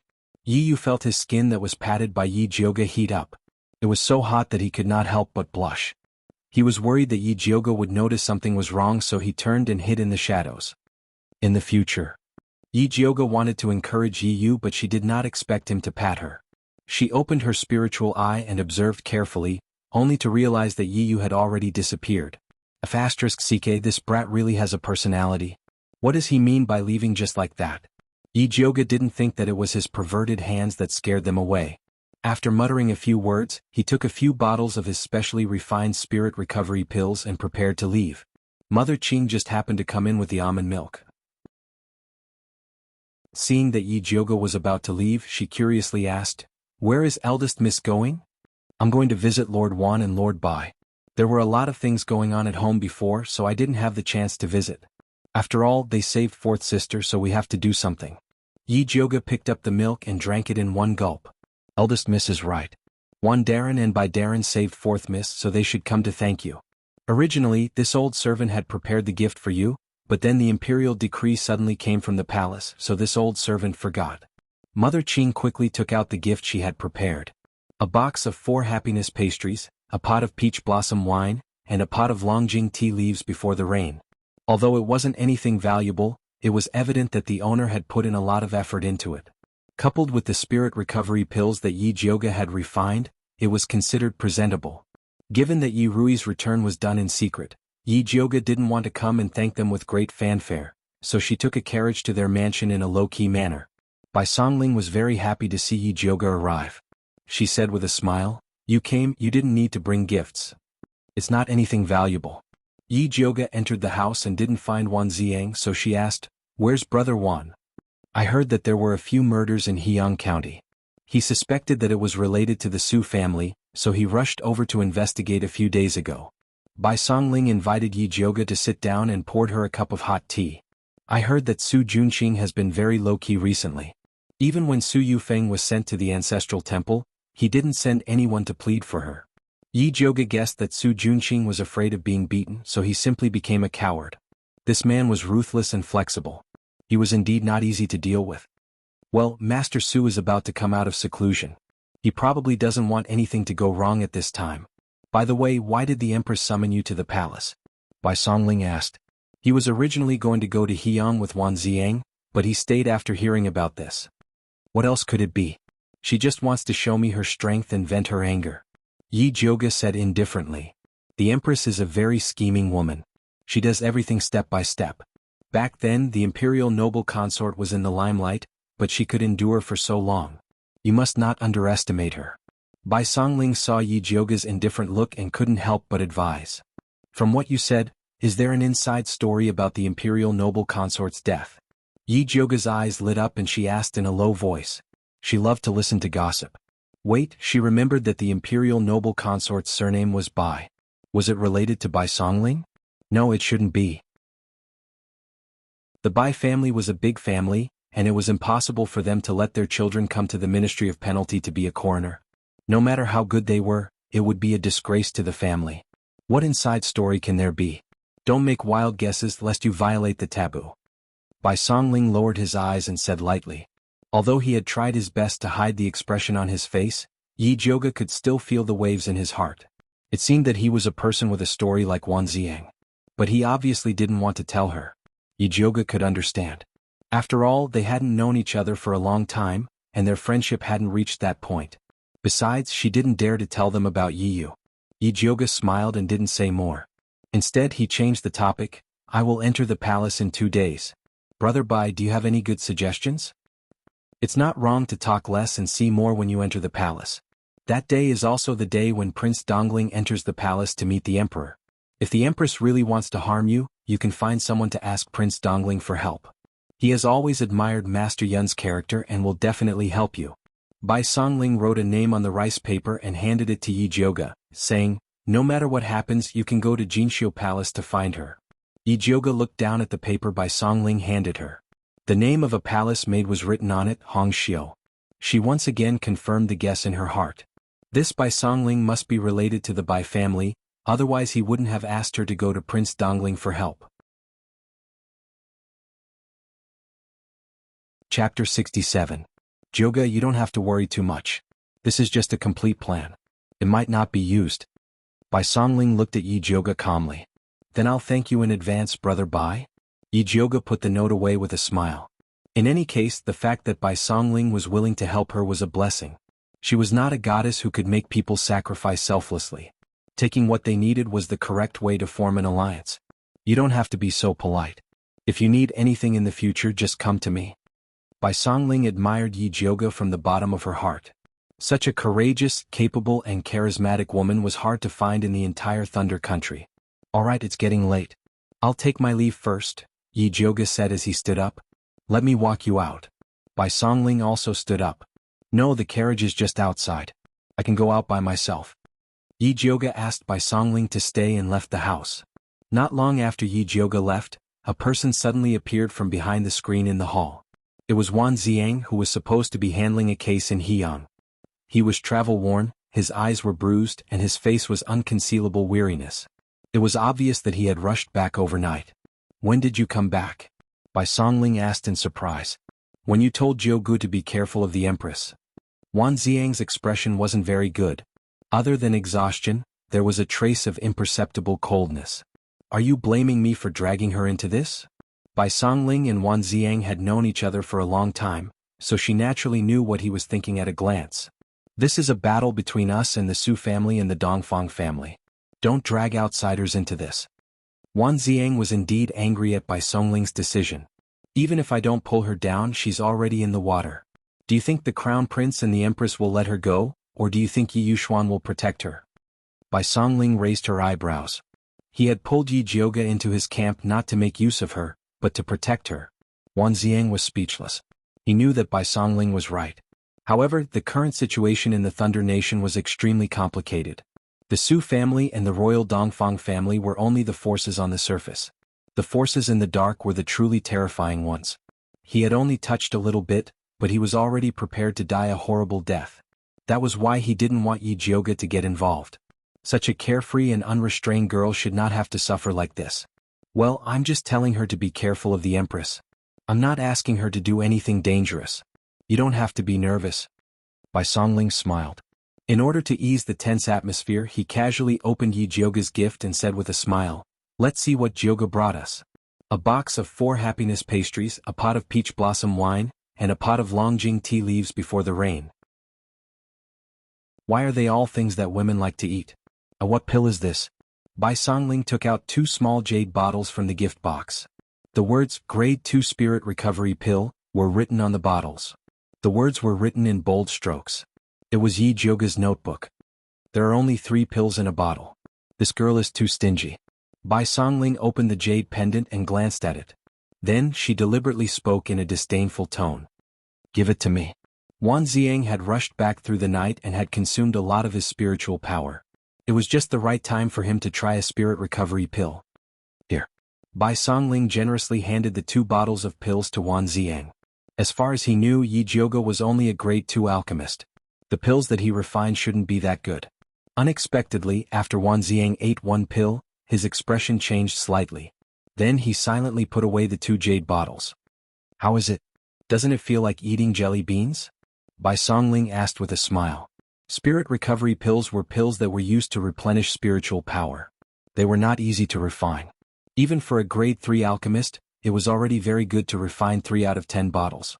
Middle-grade alchemists could only replenish normal spiritual power. Low-grade alchemists could only replenish 20% of their spiritual power. Wan Ziang didn't answer Bai Songling's question. He threw down the word tired, and hurriedly went back to his room to cultivate. How could he tell Bai Songling, a fool, that Yi Jioge's bottle of spirit recovery pills not only replenished his depleted spiritual power, but also increased it by a lot? If he didn't immediately meditate and absorb it, it would be a waste. He had never seen such a powerful spirit recovery pill. It was not inferior to a grade 3 pill. If he used it during a battle, it would be equivalent to having an extra life. It was a pity to use it to replenish spiritual power. Bai Songling looked inexplicably at Wan Ziang, who left in a hurry. Although he felt a little strange, he didn't associate it with Yi Jioge's pills. He thought it was because of something else. Yi Jioge didn't know that the pills he refined had caused a small disturbance with Wan Ziang and Bai Songling. After she returned to Purple Forest Park, she put the note that Bai Songling gave her on the table. Mother Qing came in to ask Yi Jioge about visiting Wan Darren and Bai Darren. When she saw the note, she was a little surprised and asked, "Eldest Miss, is this Hong Xiu Aunt Hong Xiu from the palace?" "Mother Qing, do you know this Aunt Hong Xiu?" Yi Jioge didn't expect Mother Qing to have such a wide network that she even knew people in the palace. "I don't really know her. I just met her a few times in Kunyuan Palace." Mother Qing couldn't help but sink into her memories.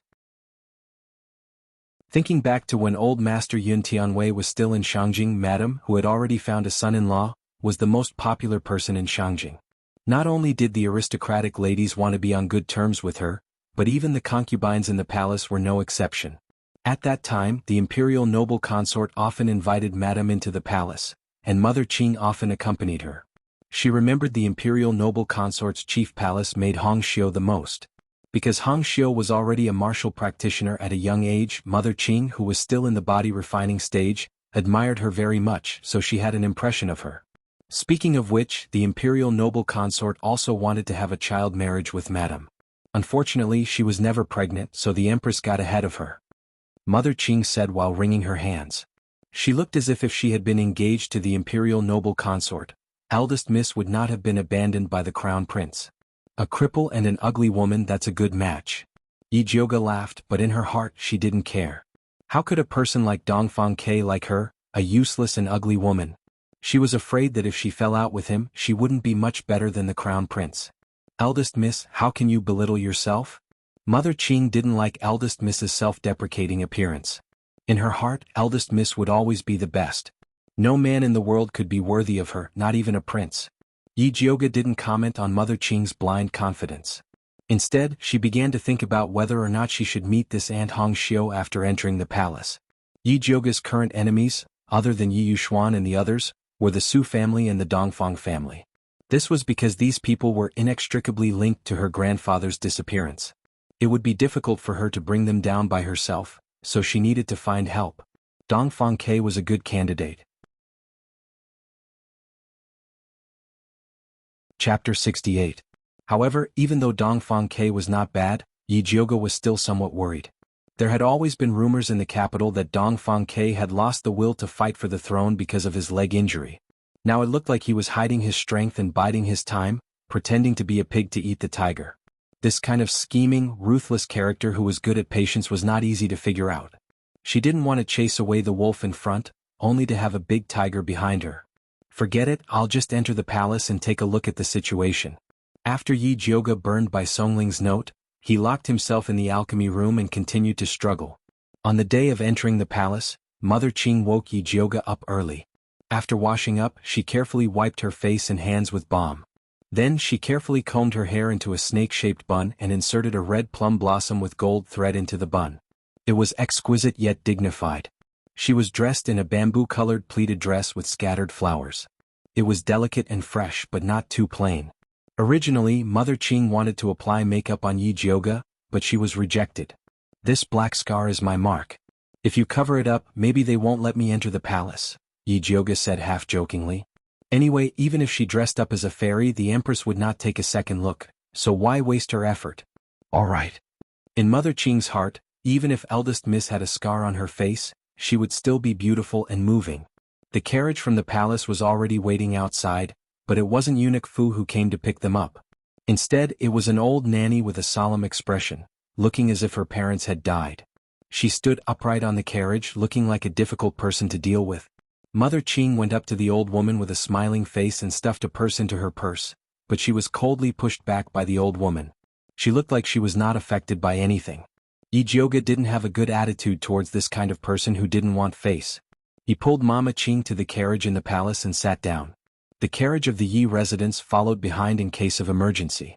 The palace might not necessarily send him off when they came to pick him up, so it would be safer to prepare a carriage to follow them. Moreover, Mother Qing was not allowed to enter the palace. When the time came, she would have to wait outside the palace for a place to stay. The streets were very quiet in the early morning. The Yi mansion was more than an hour away from the imperial palace. When Yi Jiuge went out, the sky was just beginning to brighten. When he arrived at the palace gate, the sun had already peeked out. The pale golden sunlight shone on the tall and majestic palace gates, giving off an indescribable sense of solemnity. The old nanny handed over her waist token, and after the guard checked, she was allowed to pass. Although the old woman was old, she walked as if she was flying. It was obvious that she was a cultivator. Yi Jiuge had no choice but to quicken his pace and follow behind her. After passing through the long Vermilion Palace path and bypassing the Imperial Garden, he finally arrived in front of the Fengyi Palace. He saw a row of palace maids standing at the entrance of the magnificent Fengyi Palace. One of the beautiful palace maids wearing a red palace maid dress walked towards the old nanny and said in a low voice, "Nanny Su, the Empress is inside discussing matters with the Crown Prince." She wants you to take Miss Yi to the side hall to wait and summon her when the Empress is free. The old grandma frowned and nodded. This old servant understands. Then he turned to Yi-Jyoga and said, Miss Yi, please. Yi-Jyoga followed behind wet Nurse Su with a calm expression. They bypassed the Fingy Palace and walked towards the side hall at the back. Finally they arrived at the splendid palace. Eldest Miss Yi, please wait inside patiently. The Empress will send someone to summon you when she's free. The old mammy pretended to bow and left. Yi-Jyoga looked at the three large words splendid palace above the dilapidated palace and couldn't help but frown. Aunt Hongxiu was said to be on duty in this splendid palace. What did the Empress mean by having wet Nurse Su bring her here? It couldn't be that wet Nurse Su was also one of Prince Dongling's people. She was curious and walked into the palace hall.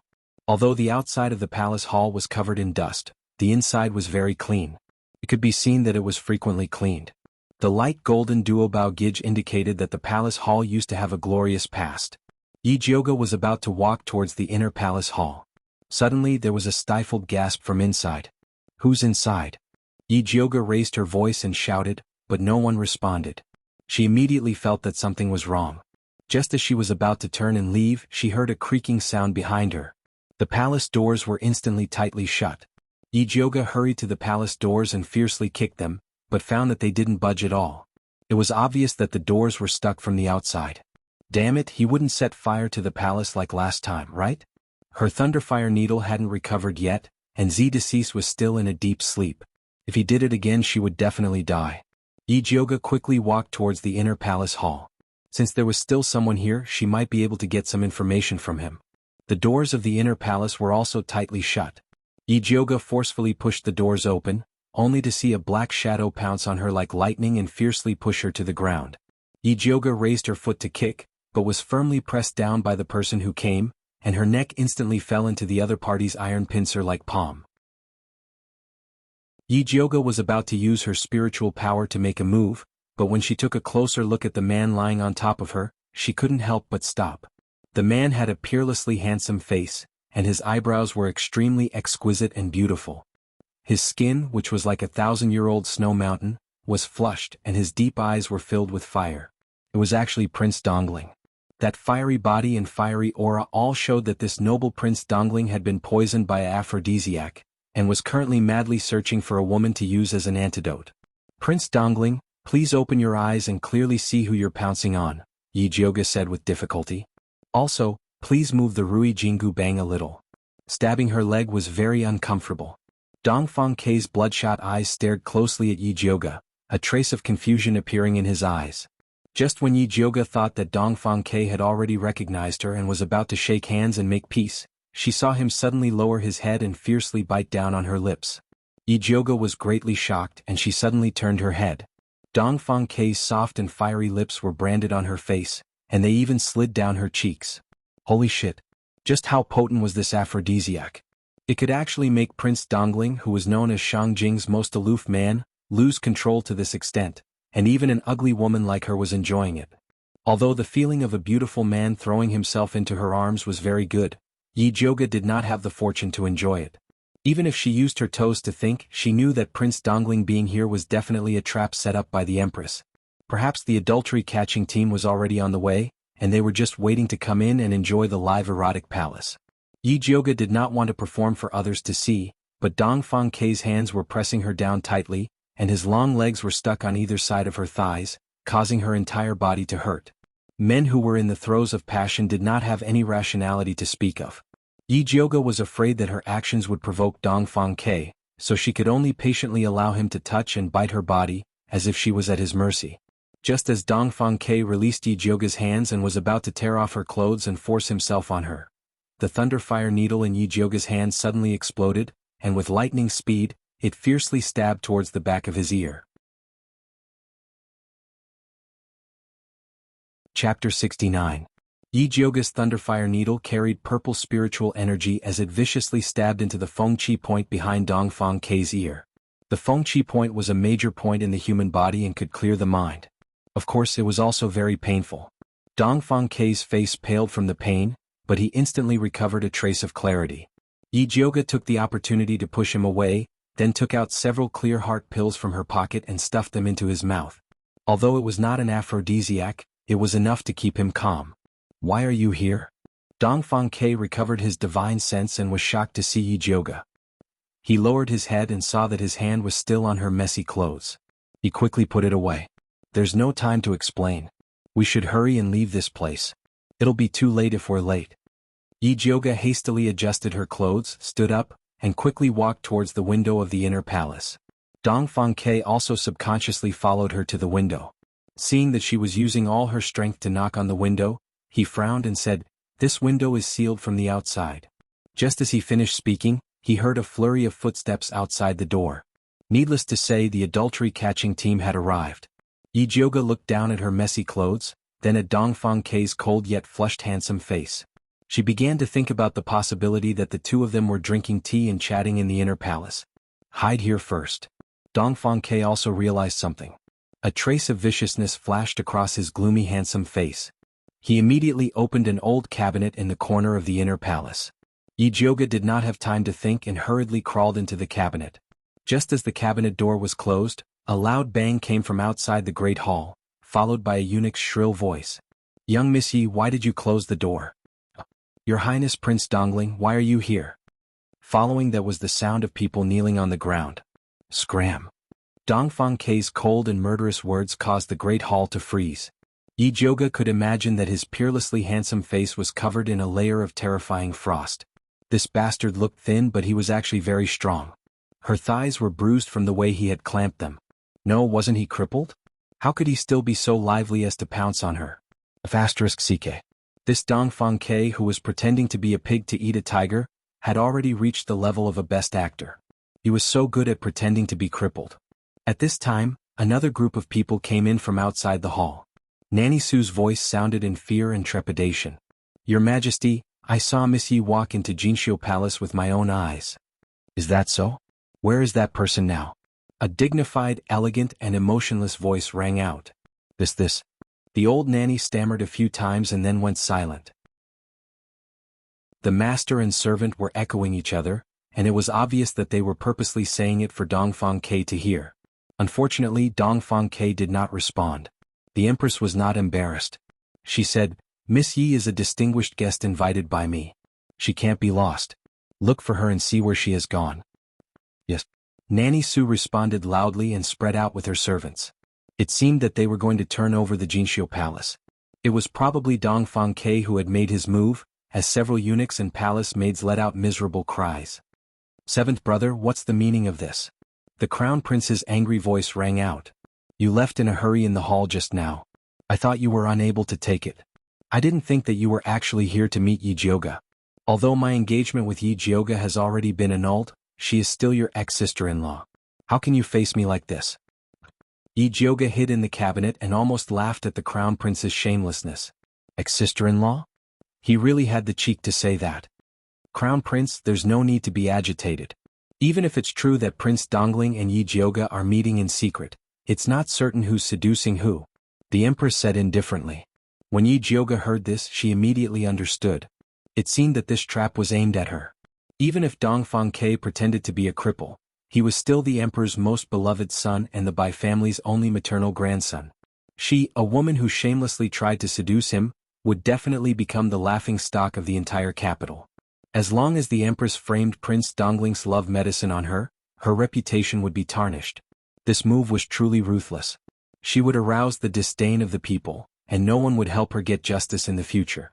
Apart from Dongfang Ke telling her to scram at the beginning and crippling a few eunuchs, he didn't show any signs of life. Yi Jioge guessed that the love medicine had started to take effect again.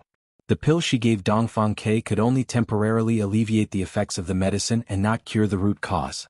If he couldn't take the antidote in time, Dongfang Ke would probably go crazy again. Yi Jioge felt sorry for the noble, beautiful and arrogant Prince Dongling under the influence of the love medicine and falling in love with a palace maid. However, if she was caught by the Empress, she would probably be the one feeling sad. Just as the old maid was rummaging through the cabinets and preparing to find the inner hall, Yi Jioge suddenly felt a chill on her back. She turned her head and saw that the wall behind her had silently opened. An unfamiliar middle-aged palace maid appeared behind her and signaled with her eyes, "Follow me." Yi Jioge's intuition told her that this middle-aged palace maid was Hong Xiu, so she followed her into the tunnel without hesitation. The wall flipped over again. When the old maid opened the cabinet, it was empty. Yi Jioge followed the middle-aged palace maid through the tunnel and came to an extremely remote bamboo forest. Eldest Miss Yi, this servant Hong Xiu is the chief palace maid of Splendid Palace. Aunt Hong Xiu bowed to Yi Jioge. She looked to be in her early 30s. Although her looks were average, her skin was white, her eyes were clear, and her black hair was neatly combed. She seemed to have an excellent upbringing. So it's Aunt Hong Xiu. Why have you come to save me? Yi Jioge was very curious. Had Bai Songling told Aunt Hong Xiu in advance? This servant didn't come to save you. Hong Xiu smiled helplessly. She had originally wanted to save His Highness. It turned out that someone had used the name of Prince Dongling to send her a letter yesterday and asked her to meet at the Peach Blossom Forest. There was a secret regarding the imperial noble consort to tell her. She knew that there might be something wrong, but she couldn't resist going to the Peach Blossom Forest. After confirming that there was no one inside, she hurried back to Splendid Palace. From afar, she saw that the Empress's people had surrounded the palace and forbade anyone from entering or leaving. She was worried that something had happened inside, so she wanted to sneak in through a secret passage to discuss the situation. She didn't expect to save Yi Jioge instead. I wonder how His Highness is now. Hong Xiu looked at Yi Jioge anxiously. The Empress had deliberately set up such a big trap. She must be planning to harm His Highness. His Highness is fine. He was just drugged, Yi Jioge said disapprovingly. She didn't care about this kind of poison that could be solved with a single shot. In any case, there were beautiful palace maids everywhere. As long as Prince Dongling shouted, they would definitely fall to the ground. Chapter 70. What? Her Highness has been drugged? Hong Xiu was shocked and her face immediately turned pale. She muttered to herself, I heard that the Empress had secretly obtained a bottle of love silk grass. I thought she wanted to use it on a certain concubine. I didn't think she would use it on His Highness. It was actually the love silk grass? Yi Jioge's brows twitched as he felt that something was amiss. This aphrodisiac was said to be able to turn a virtuous woman into a slut and a soft man into an iron rod with just one drop. If he didn't collapse after 10 rounds in one night, he wouldn't be liberated unless he broke a layer of skin. No, I have to go back and save His Highness immediately. Hong Xiu was so anxious that her face turned red and pale. She lifted her feet and ran towards Splendid Palace. How could Her Noble Highness fall under this disgusting poison? I'll go with you. Yi Jioge quickly followed Aunt Hong Xiu's footsteps. In that situation just now, the Prince of Dongling could have escaped through the secret passage and left her to face the Empress interrogation in Jinxiu Palace. However, he chose to send him away. This little bit of affection was enough for Yi Jioge to go back and save him. Thank you. Aunt Hong Xiu nodded and brought Yi Jioge to the vicinity of Splendid Palace via a shortcut. At this time, the Splendid Palace still had 3 floors inside and 3 floors outside. Even the palace guards had come over. Aunt Hong Xiu was about to rush inside, but she was stopped by Yi Jioge. Aunt Hong Xiu, you won't be able to help the Prince of Dongling much if you go in now. Why don't you go get reinforcements? Yi Jioge whispered a few words to Aunt Hong Xiu. A hint of hesitation flashed across Aunt Hong Xiu's face. But His Highness is still inside. What should we do? With me here you don't have to worry. I guarantee that nothing will happen to His Highness. Yi Jioge smiled. When she found out that Dong Fang Ke had been poisoned by the love silk grass, she had already thought of a way to cure him. Aunt Hong Xiu looked at the confident Yi Jioge and inexplicably felt that her words were credible. Alright, I'll go get reinforcements. I'll leave His Highness to you. Aunt Hong Xiu gritted her teeth and finally made up her mind. She turned around and left in a hurry. Yi Jioge tidied up his appearance. After confirming that there was nothing wrong, he walked out of the Splendid Palace. Then he pretended to be surprised and shouted, What are you doing? Hearing Yi Jioge's voice from inside, Nanny Su's face suddenly changed. She personally saw Yi Jioge walk into Splendid Palace and personally close the palace door. How did Yi Jioge escape? Let her in, the Empress said calmly. There was no expression on her dignified and virtuous face. She had already guessed that Yi Jioge must have left the Splendid Palace through a secret passage. She did not expect that there would be a secret passage in this rundown palace. She had neglected it. However, it didn't matter. Being able to see through a secret of the Splendid Palace was also a gain. Yes. Nanny Su hurriedly went out to welcome them, and the guards surrounding the palace immediately stepped aside. When Yi Jioga saw Nanny Su, he took the initiative to complain, "Nanny Su, why did you leave me at the entrance of Splendid Palace? It's hard for me to even drink water. I went out to look for you for a long time, but I didn't see anyone. It's my negligence. I hope First Miss can forgive me." Mammy Su's gloomy expression changed and she said with a smile, "It doesn't matter if you neglect me, but if you neglect the other noble ladies, I'm afraid that your head will be hard to keep." Yi Jioga said with a smile that wasn't a smile. Then, regardless of Nanny Su's ugly expression, she walked into the main hall with her head held high. The main hall of Splendid Palace was lit up with lanterns, illuminating the inside clearly. Dongfang Ke sat behind the Hall of Bountiful Treasures with his head slightly lowered. His handsome face was hidden in the shadows and from afar he looked like a statue. The Empress and the Crown Prince stood opposite Dongfang Ke with their men. There was a clear distinction between the two and they were in a standoff. When the Crown Prince saw Yi Jioga walk in, he immediately scolded in displeasure. "Yi Jioga, where did you run off to? Do you know that Imperial Mother was very worried about you? When she heard that you were missing, she immediately brought people to look for you." His tone was as if Yi Jioga was someone important to him. Yi Jioga secretly rolled his eyes.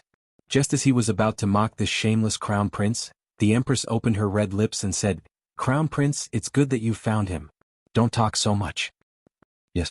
The Crown Prince immediately nodded respectfully. Only then did the Empress look at Yi Jioga and use a loving attitude to say to him, "Jioga, the Imperial Palace is not like your Yi Mansion.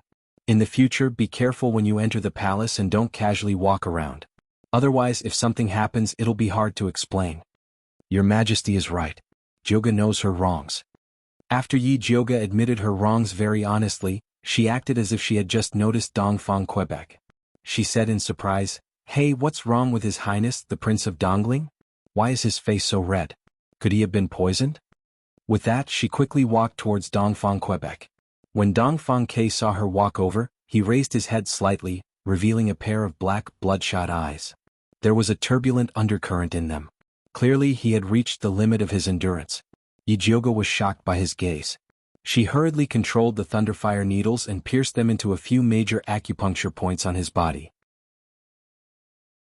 Dongfang Ke didn't move at all, allowing her to do as she pleased. Yi Jioga pierced 13 needles in a row. The last one was on his philtrum. Purple spiritual energy passed through the thunderfire needles and passed through Dongfang Ke's entire body.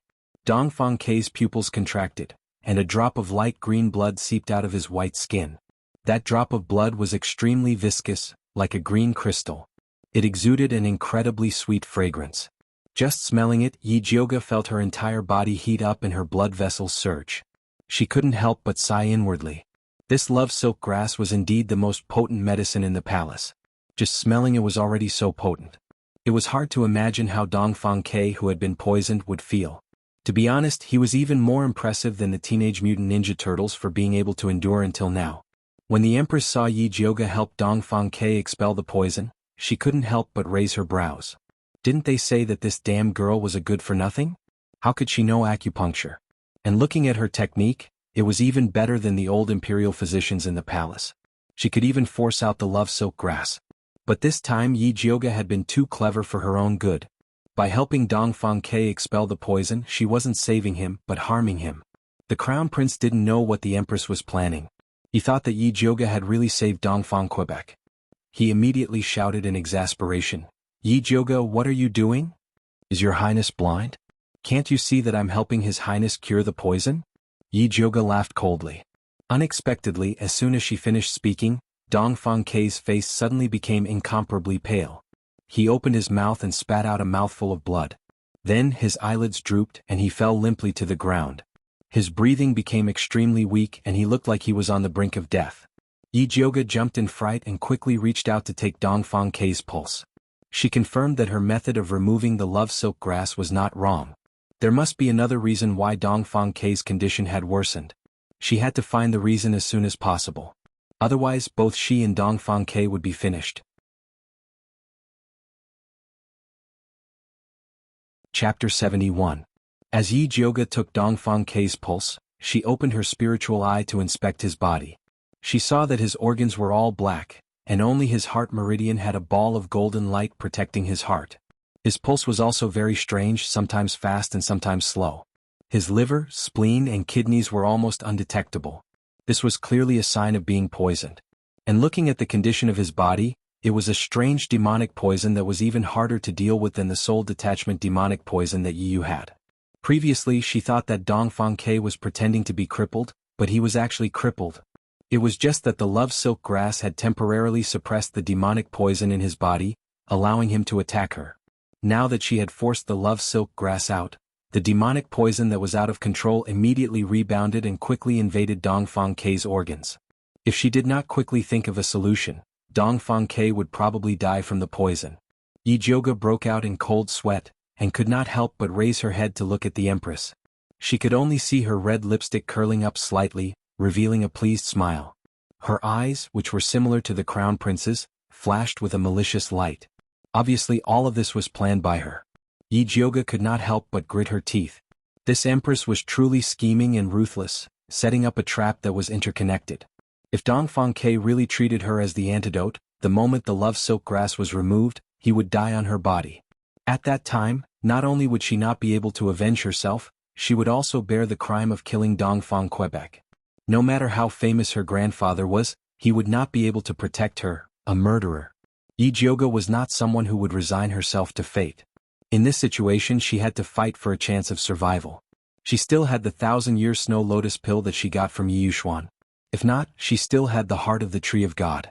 Although Zishang had warned her not to let others know the secret of the heart of the Tree of God, but in this situation she could only take a gamble.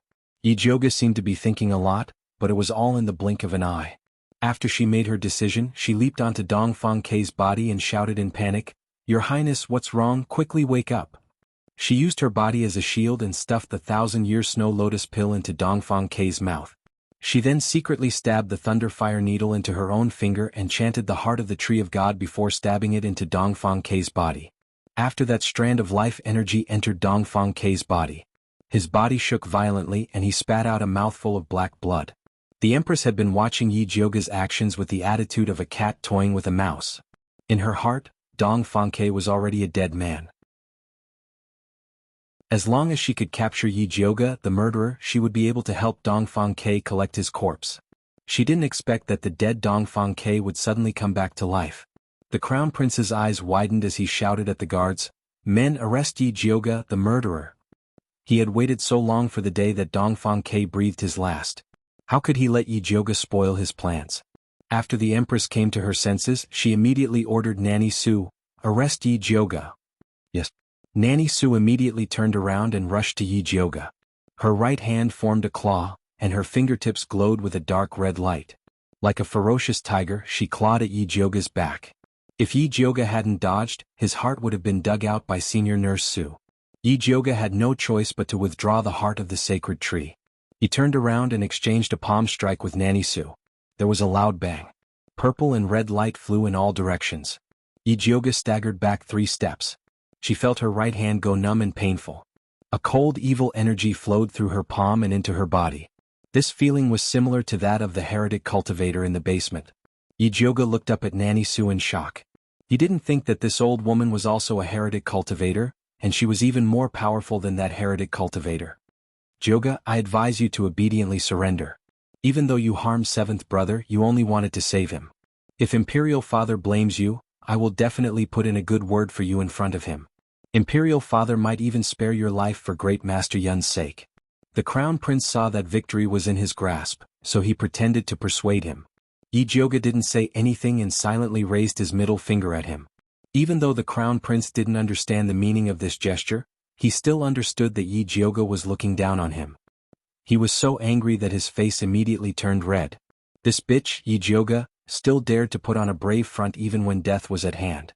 Once she was caught, he would definitely lock her in the dungeon and torture her day and night, making her wish that she was dead. The Empress' face also darkened. She said coldly to Nanny Su, "Don't waste time. Finish the battle quickly to avoid any more trouble." Nanny Su nodded in understanding, then turned and flew towards Dongfang Quebec. A layer of dark red light faintly floated under her feet, carrying a strong murderous aura. It was obvious that she wanted to kill Dongfang Ke on the spot. Yi Jioge's pupils shrank. She took out a bone-softening pill from her sleeve and placed it in her palm. Once again her palm met Nanny Su's. This time Brother Yijio took 4 steps back. Nanny Su took 2 steps back. Yijioga's blood surged. She barely managed to swallow the blood in her throat, but a trickle still seeped out from the corner of her mouth. She raised the back of her hand to wipe away the blood at the corner of her mouth. She bent her body slightly and stood in front of Dongfang Ke in an attacking stance. Her expression was as fierce as a lone wolf's, carrying a frightening aura. It was as if she would take a bite out of anyone who dared to approach her. Nanny Su's expression was extremely unsightly. The hand she used to meet Yijioga's palm trembled slightly. Her palm was already completely red. She had been injured by Yijioga's bone-softening pill. Nanny Su had been by the Emperor's side for so many years, but this was the first time she had been injured. Furthermore, the person who had injured her was Shang Jing's most famous good-for-nothing ugly girl. This kind of humiliation was unbearable. She was shocked and furious. She made up her mind to tear this damn girl into 1,000 pieces. She no longer suppressed her strength and used 10% of her power to strike Yijioga. A faint layer of light red light suddenly appeared on Nanny Su's body. It was like a protective barrier that enveloped her upper body. This was a protective spiritual light that only advanced spiritualists who were preparing to advance to spiritualists would have. Yijioga's pupils shrank. He never thought that Nanny Su would actually be an advanced spiritualist. She could not help but secretly complain. She was only a beginner spiritualist. Although she could rely on her powerful spirit power to defeat intermediate spiritualists, she was still lacking when it came to advanced spiritualists. Even if she wanted to use poison, it could not be used. Before it could land on Nanny Su's body, it was blocked by her protective spiritual light. In this critical moment, Yijioga could not help but call out in her heart, "Zishang, if you don't wake up, just wait for me to sleep with my corpse." Unfortunately, Zishang did not have the slightest reaction. Seeing that Nanny Su's dark red palm was about to strike, Yijioga wanted to dodge but did not dare to. If Nanny Su's palm landed on Dongfang Ke, who was behind her, even if she survived, she would not be able to wash away the crime of murdering a prince. Chapter 72. Just as Yijioga was about to fight Wet Nurse Su, the palace maids and eunuchs' panicked voices came from the door. "This servant greets your majesty. Long live your majesty." The emperor was here. Wet Nurse Su was stunned by this sudden news. Yijioga took the chance to pick up Dongfang Ke and run toward the door. Wet Nurse Su didn't dare to chase after Dongfang Ke in front of the emperor, so she quickly returned to the emperor's side. The empress glared at Wet Nurse Su and put on a dignified and virtuous face as she walked toward the door. A bright yellow figure appeared at the door. Xianwu Emperor strode in. He was 7 feet tall, his skin was slightly dark and he had a short beard. He had a very dignified aura and one could tell with one look that he was an unyielding emperor, not to mention that he was a beginner spirit master. Xianwu Emperor swept his gaze over Jinxiu Palace before his gaze landed behind Yijioga and Dongfang Quebec. He asked coldly, "What's going on?" The Empress said calmly, "Your Majesty, as you can see." Yijioga ran to Jinxiu Palace to meet Prince Dongling. The Crown Prince immediately followed the Empress' words and said with grievance and anger, "Father, I was wondering why Yijioga would suddenly break off the engagement. I didn't expect her to like 7th brother. In order to have sex with 7th brother, she disregarded the demon poison in his body and wanted to drug him. When we received the news and rushed over, 7th brother was already unconscious. We wanted to capture her, but she used 7th brother as a shield, causing him to vomit blood. Imperial father, please save 7th younger brother." Towards the end, the Crown Prince cried as if he really had a deep brotherly love with Dongfang Quebec. Xianwu Emperor immediately frowned and looked at Yijioga. "Is this true?" "Your Majesty and His Highness, the Crown Prince's ability to distort the truth is truly admirable. I have nothing else to say. Your Majesty, why don't you wait for Prince Dongling to wake up before asking him?" Yijioga couldn't be bothered to argue with the Empress and the Crown Prince. The Emperor was family with them. No matter what she said, the Emperor's heart would be biased towards them. It was better to wait for Dongfang Ke to wake up. One sentence from him was worth 100. What happened to Ke? Emperor Xianwu looked at his pale and unconscious son. He could no longer maintain his dignified expression. He roared angrily at the others, "Are you all dead? You saw the Prince of Dongling injured like this and you didn't even think to call Spirit Dr. Ling over?" "That's right. I told you to summon the Spirit Doctor just now. Why isn't the Spirit Doctor here yet? What are you guys doing?" The Crown Prince scolded the guards beside him. "This subordinate is incompetent. Please forgive me, Crown Prince." The guard immediately knelt down and asked for forgiveness. "Why aren't you going to check out the situation?"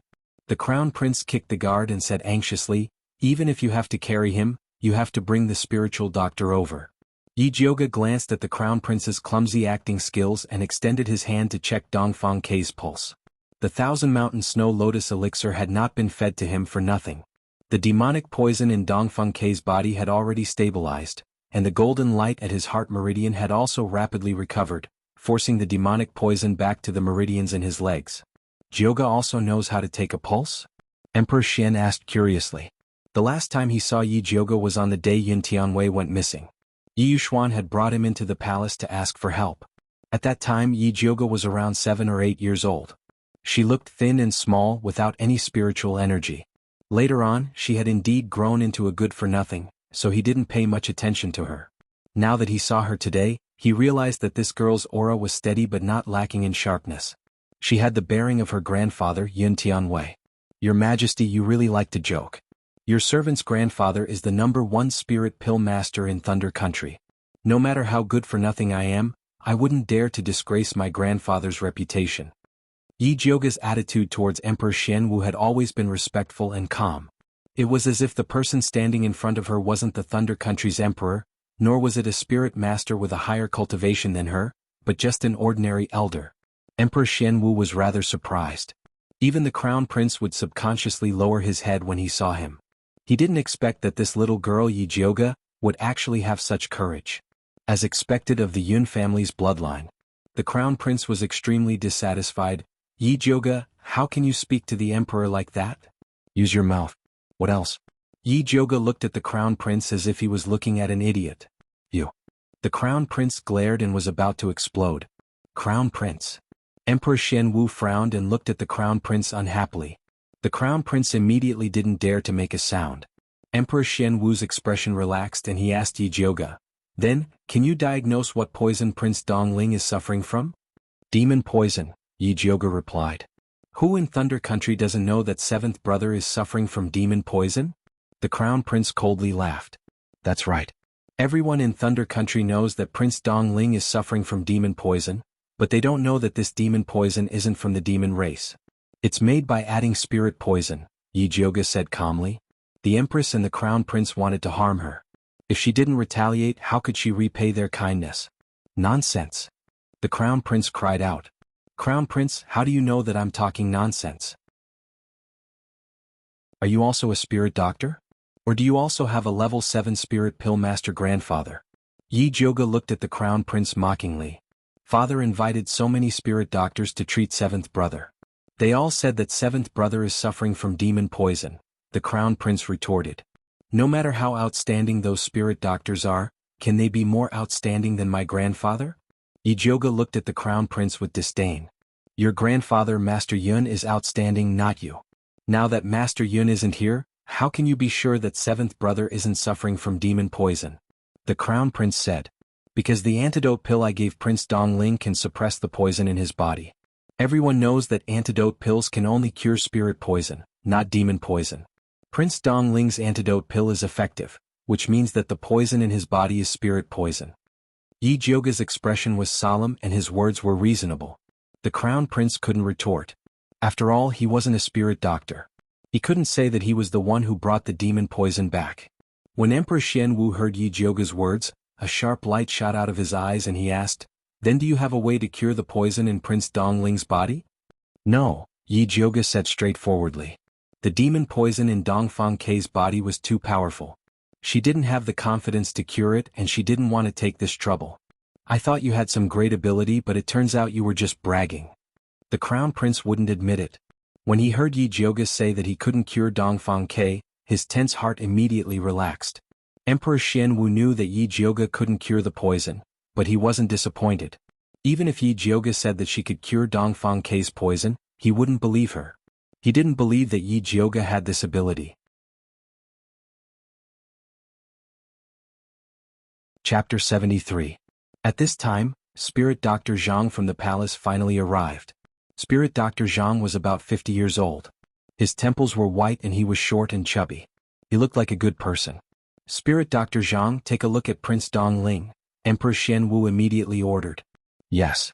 Spirit Dr. Zhang wiped the sweat off his forehead and hurriedly crouched down to take Dongfang K's pulse. He had been taking Dongfang K's pulse before, so he was very familiar with it. After a closer inspection, he realized something was wrong. That rapid pulse seemed to be poisoned by the love silk grass. Spirit Dr. Zhang's nose twitched. As expected, he smelled something sweet on Dongfang K's body.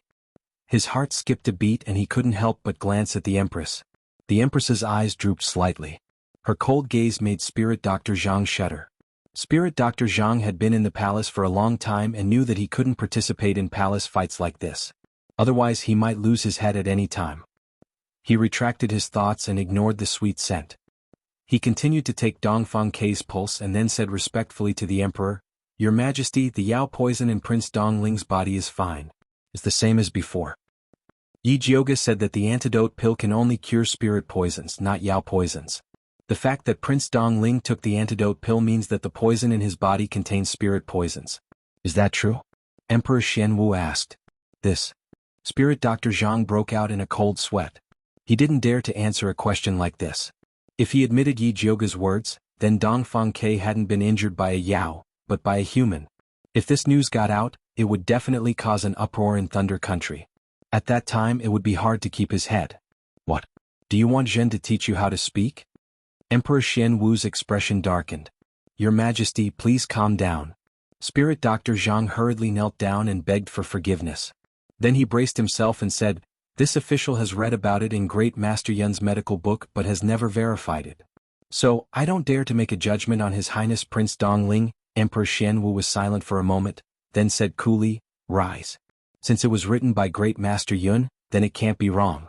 Go back and study it. See if Prince Dongling has any other spirit poisons. Maybe it's from a previous injury. That one sentence proved that Dongfang K had been harmed by the Yao. Even if there was a spiritual poison, it had been left behind in the past. Yes. Dr. Zhang wiped his sweat and stood up shakily. With other colleagues sharing the risk, his head was finally saved. Emperor Xianwu then calmly said to Yi Jioga, Jioga, even if you like the Prince of the Eastern Tomb, you can't use such despicable methods to achieve your goals. I'll let it go this time, but if there's a next time, don't blame me for punishing you. His confident tone and threatening gaze made it seem as if he was certain that Yi Jioga would admit to the crime. Yi Jioga's eyes darkened. Dongfang K had left the main hall. He had inexplicably been poisoned by the aphrodisiac in Splendid Palace. Even if he thought with his toes, he would know that it was the work of the Empress and the Crown Prince. Not only did Emperor Xianwu not pursue the matter, but he was also afraid that it would damage the reputation of the imperial family, so he wanted to push the blame to her. What a good plan. If it was the Yi Jioga of the past, he would probably have to suffer. However, Yi Jioga did not intend to accept this shameless accusation. When Emperor Xianwu saw that Yi Jioga did not reply, he instantly frowned and said unhappily, Jioga, do you have an opinion against me? Nonsense, if you want me to be the scapegoat, do you think I have to accept it with a smile? Yi Jioga really wanted to curse Emperor Xianwu, but she still endured it. I don't have an opinion, but I'm afraid that the Prince of the Eastern Tomb will.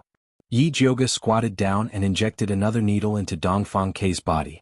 When she took Dongfang K's pulse just now, she found that he was already awake. He was just pretending to be unconscious. Now, Emperor Xianwu wanted her to be the scapegoat for poisoning the prince. If Dongfang K still did not wake up and clear her name, she did not mind injecting him a few more times. Dongfang K's fan-like eyelashes trembled slightly after Yi Jioga pricked him with the needle. He finally opened his eyes. Imperial Father, why are you here? Dongfang K looked at Emperor Xianwu with a confused expression. His tone was filled with doubt. Imperial Father heard that you fainted in Splendid Palace, so I specially came to see you. How do you feel now? Emperor Xianwu asked with concern. Your son's head hurts. Dongfang K forcefully pinched his temples and acted as if he was recalling something. Then he said, Your son remembers that the Empress just sent a message to your son. She said that someone was waiting for me in Splendid Palace and wanted to talk about some matters regarding Imperial Mother. Where is she now? The Empress. Emperor Xianwu's eyebrows jumped, and he immediately looked at the Empress. He knew very well that this was most likely the Empress's doing. However, his son was fine and the person they were dealing with was insignificant trash, Yi Jioga, so he wanted to turn a blind eye. But now, Dongfang K even brought up the deceased imperial noble consort. He could no longer pretend to be deaf and mute. After all, the Bai family was still guarding the borders of Dongfang, Quebec, Prince of the Eastern Tomb. I didn't send anyone to send you a message. Did you remember wrongly? The Empress replied calmly. She was not at all worried that Emperor Xianwu would blame her. She knew Emperor Xianwu too well. As long as she was still useful, he would not touch her. Perhaps. Emperor Xianwu looked down and said calmly. The Empress had always been ruthless and did not leave anyone alive. Even if he said that he had been poisoned by the love silk grass, he would not be able to find the culprit. Instead, it would make his father suspicious. It was better not to say anything. That's right, Your Highness Prince of the Eastern Tomb. Just now His Highness said that I drugged you with love silk grass and wanted to force myself on you. How do you feel now? Yijioga asked sincerely from the side. Ridiculous, preposterous. Dongfang Ke sneered. His black eyes were like sharp blades as he looked at the crown prince. I fell asleep as soon as I entered Splendid Palace. No one drugged me at all. Even if second brother is dissatisfied with Miss Yi because of the engagement, you can't accuse me like this. The crown prince's expression changed. He wanted to ask Spirit Dr. Zhang to testify that Dongfang Ke had indeed been drugged. However, he also knew that if they continued arguing, it would not be good for him and the Empress. He forced out a smile and said, Second brother has misunderstood. Second brother, although Master Yun isn't in Thunder Country, you can't bully Miss Yi like this. Miss Yi is Master Yun's only descendant. It's fine that you broke off the engagement without permission, but how can you slander her so casually? If this gets out, others will think that you're an ungrateful, heartless man who's worse than pigs and dogs. Dongfang Ke seriously lectured the crown prince like he was his grandson. The crown prince's face turned green and white. However, seeing that Emperor Xianwu did not say anything, he endured it. Yijioga did not think that the seemingly quiet Dongfang Ke would have such a venomous tongue. He could not help but praise him in his heart. He did not think that Dongfang Ke was not enough to make the crown prince speechless. He continued to ask, Second brother, am I right?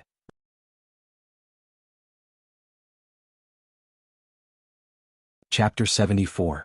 Just as the crown prince's face turned ashen and he was about to explode, Xianwu Emperor finally spoke. Since it's a misunderstanding, let's talk it out. Ke, your body isn't well, go back and rest. Then he gave a look to the head eunuch beside him. Guards carried the wheelchair in. The leader was Lei Peng, whom Yijioga had seen at the back mountain of Putua Temple. His eyes were filled with anxiety. He reached out to help Dongfang Ke up but was rejected. Eldest Miss Yi, can you help this king? Dongfang Ke looked calmly at Yijioga. His eyes were as clear as the lake, calm and serene. Of course. Yijioga helped Dongfang Ke up and then pushed his wheelchair out of Jinxiu Palace. The Empress didn't say anything from beginning to end. Her cold gaze followed her like a shadow. Yijioga pushed Dongfang Ke to the Imperial Garden and saw Aunt Hongxiu standing there anxiously. Seeing them, she quickly walked up and asked, Your Highness, are you all right? This king is fine, thanks to eldest Miss Yi helping me expel the poison, Dongfang Ke said calmly. He knew very well that if Yijioga hadn't saved him, he might have died in Jinxiu Palace. Thank you, eldest Miss Yi. Aunt Hongxiu looked gratefully at Yijioga. If she hadn't promised herself, she wouldn't have been able to make up her mind to ask the emperor for help. Aunt Hongxiu, you're too polite. Didn't you save me too? Yijioga smiled. Aunt, let's talk later. Lei Peng glanced warily at the Imperial Garden. This place was filled with the Empress' eyes and ears. It really wasn't a good place to chat. All right, then this servant will return to Jinxiu Palace. Aunt Hongxiu bowed to Dongfang Ke and then quickly left. If eldest Miss Yi has time, can you take this king back? Dongfang Ke still had many things to ask Yijioga, especially about the demon poison in his body. Sure. Yijioga also had many questions to ask Dongfang Quebec. For example, Emperor Xianwu seemed to love him, so why did he allow the Empress and Crown Prince to harm him? He wasn't even willing to talk about the demon poison in Dongfang Ke's body, much less admit that Dongfang Ke had been harmed. The palace was full of mysteries and she really wanted to figure them out. After all, the Empress, the Crown Prince and Emperor Xianwu, who wanted to make her a scapegoat, were all her enemies. Dongfang Ke's royal residence was built in the East Main Street's gourd alley. Those who resided here were all descendants of the royal family, and they were all from prestigious families. Even so, his imperial residence was the most magnificent on the entire street. This was enough to show how much Emperor Xianwu doted on him. Yijioga followed Dongfang Ke into the luxurious palace. An intermediate spiritualist elder with white hair and beard approached him with a straight body. Seeing Yi Jioge by Dongfang Kei's side, although he was surprised, he did not show it on his face. He respectfully bowed to Dongfang Kei and asked, "Your Highness, do you have any instructions?" "Old He Benwang wants to go to the study to discuss some matters with Miss Yi. Help Benwang prepare some refreshments to entertain her," Dongfang Kei instructed. "Yes." Old He nodded and went to prepare personally. When Yi Jioge followed Dongfang Kei into the study, he saw a cup of steaming hot spiritual tea on the table, the refreshing fragrance of the tea permeating the entire room. On the white jade plate were red pastries in the shape of flower petals, which looked very delicious. "Miss Yi, please sit." After Dongfang Kei politely invited Yi Jioge to sit, he pushed the wheelchair to the back of the study. Lei Peng immediately left the study with his people, not forgetting to close the door. "May I know what Prince Dongling wishes to discuss with me?" After Yi Jioge sat down, she picked up the teacup and took a sip. The fragrance lingered in her mouth. It was indeed a high-grade spiritual tea. She then tasted a piece of pastry. It was sour and sweet, with a faint fragrance of roses, making one want to eat more after eating it. Dongfang Kei waited for Yi Jioge to finish eating before asking, "Miss Yi, you said that the demonic poison in my body was mixed with spiritual poison. Is that true?" "It's not true. I said it on purpose to provoke the Empress and the Crown Prince. You're probably poisoned by a Class 5 demonic beast, but I can't deduce what kind of beast it is." Yi Jioge put down the teacup. She mainly cultivated in poisons of the human race, so she was not very familiar with poisons of the demonic race. She could only wait for Zishang to wake up before asking him. If she could confirm the source of the demonic poison, she might even be able to think of a way to cure Dongfang Quebec. However, there was no need to let Dongfang Kei know about this in advance. After all, the greater the hope, the greater the disappointment. "I see." Dongfang Kei was rather disappointed when he heard Yi Jioge's reply. If the demonic poison in his body was mixed with spiritual poison, then it meant that these conflicts were within the human race. However, if it was pure demonic poison, then it meant that the Empress and the Crown Prince had already colluded with the demonic race. This was definitely not something he did not want to see. Yi Jioge did not know of Dongfang Kei's worries and comforted him. "Your Highness, there is no need to be so nervous. Although the demonic poison in your body is difficult to cure, at least it won't take your life." He just couldn't walk. "Miss, since you have a way to suppress the demonic poison in my body, can you help me get rid of it?" Dongfang Kei pulled himself together and asked. "I'm sorry, I don't have a way right now. Previously, I used a 1,000-year-old snow lotus pill that grandfather left for me to barely suppress your demonic poison." Yi Jioge saw that Dongfang Kei did not realize that she had used the heart of the divine tree and secretly heaved a sigh of relief.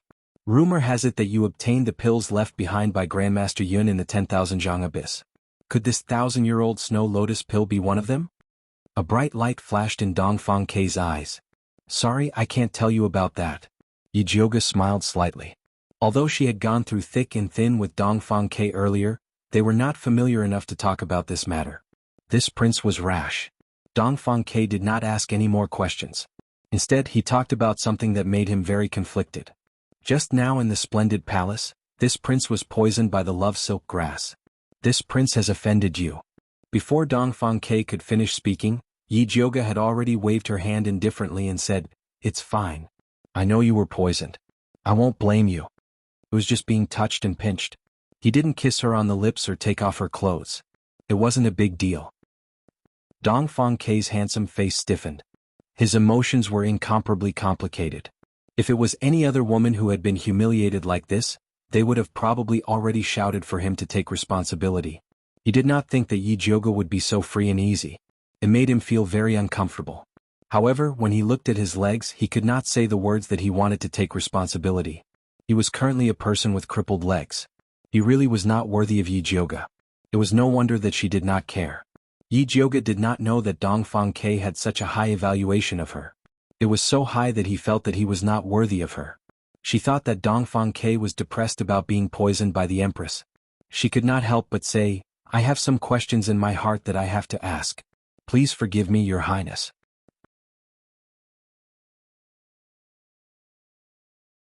Chapter 75. Lady Yi, if you have any questions, please ask. Dongfang Kei put away his gloomy mood and revealed a sincere smile. Your Highness, the Emperor clearly knows that you were harmed by the Empress. Why didn't he hold her responsible? Yijioga felt that it was strange. If Dongfang Ke was an unfavored prince, it would be fine. However, Dongfang Ke was the son of Emperor Xianwu's most beloved woman, and the external sect was so powerful. Emperor Xianwu had gone too far. Imperial father has his own considerations. We can't be suspicious. Dongfang Ke said calmly as if he was already used to this. Yijioga instantly understood. This former genius was the same as her and had a scumbag father. Emperor Xianwu must have suspected his son because the Bai clan was too powerful. Even though he was crippled, he didn't let him go.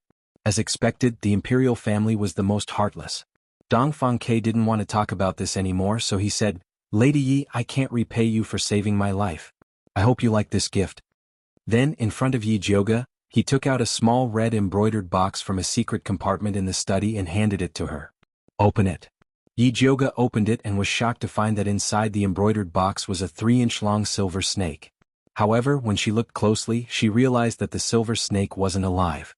It was an exquisitely made whip. A whip had 7 sections and 9 sections. This whip only had 3 sections, which was why it looked like a small snake. This is a second-rank spirit tool, the lightning snake illusionary whip. My maternal grandfather accidentally found it when he was fighting against the demon clan. Though it's damaged and only has 3 sections, it's still better than normal spirit tools and is most suitable for thunder spirit masters. Dongfang Ke looked calm, but he was a little nervous. Previously, the crown prince tried his best to take it from him, but he didn't agree. He didn't know if Yijioga would like it or not. It's a spirit tool? Yijioga was a little excited. It wasn't easy to make a spirit tool these days. Not only did one have to gather materials with abundant spiritual power, one also had to find a powerful and reliable tool refiner to make it. Though this spirit tool was damaged, it shone brightly. The craftsmanship was perfect and it definitely wasn't cheap. If it was someone else, they would have declined the offer. However, Yijioga felt that he had expended a great deal of effort to save Dongfang Ke, so taking a lightning snake illusionary whip from him was nothing.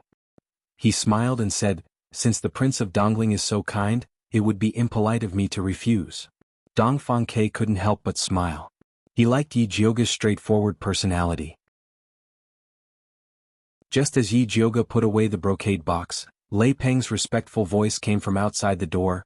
Your Highness, a mother of the Yi family is waiting outside, saying that she wants to see the eldest Mississippi. It must be Mother Qing. Yijioga cursed inwardly.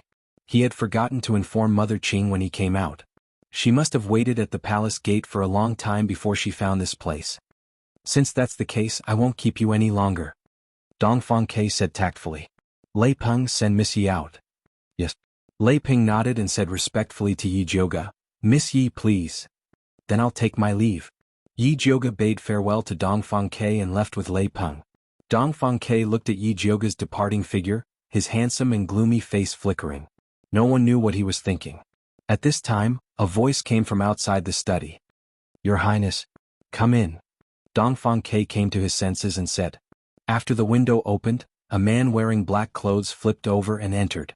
It was Yijioga's old acquaintance Bai Songling. Why are you here? Dongfang Ke asked.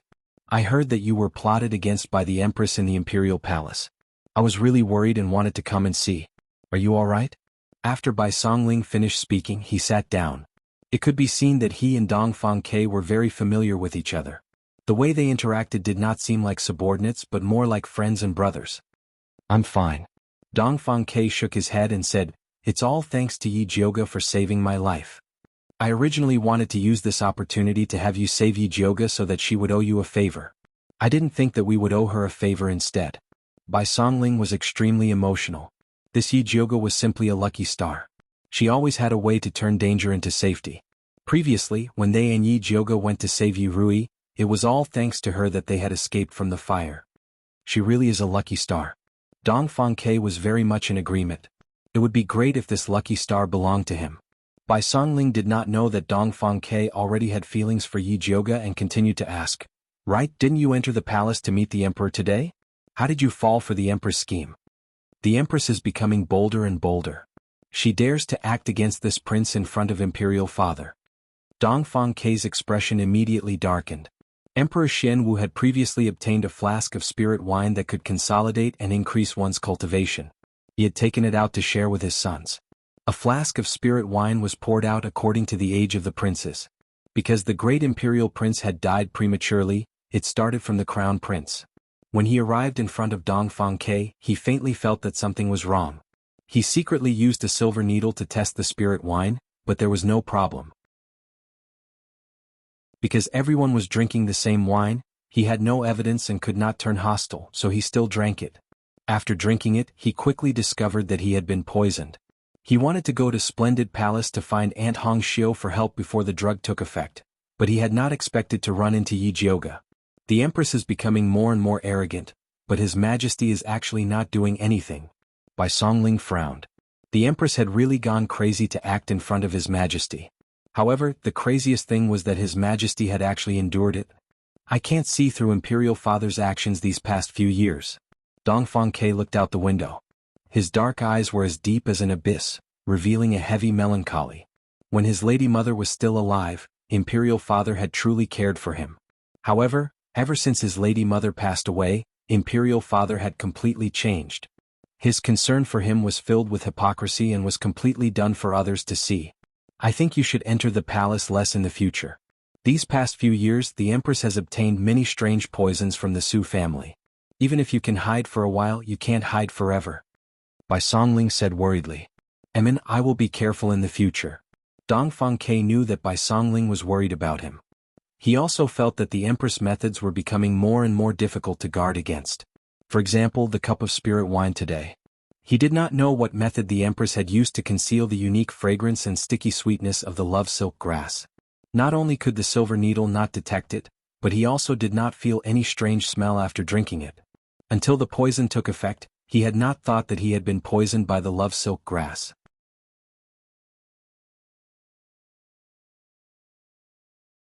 Chapter 76. Bai Songling thought of something and hurriedly asked Dongfang Ke, I heard that Yi Jioga can use needles to force out the love poison in your body, then does she have a way to cure it? She said no. Dongfang Ke recalled the 1,000-year-old snow lotus pill that Yi Jioga had mentioned and asked Bai Songling, have you heard her talk about the 10,000 feet abyss? No. Bai Songling shook her head. They weren't that familiar with Yi Jioga. Go back and check it out. Although Dongfang Ke was in a daze at the time, he could still vaguely remember that after he had consumed a pill, there had been an extremely strong life force that had awakened his life force. But looking at Yi Jioga's attitude, it seemed that he wouldn't easily tell him this secret. Just as Dongfang Ke had Bai Songling investigate the matter of Yi Jioga being transferred into the 10,000 Zhang abyss, the Empress of the Phoenix Ritual Palace was also asking the Crown Prince, did Yi Jioga really obtain some sort of treasure in the 10,000 Zhang abyss? I don't know either.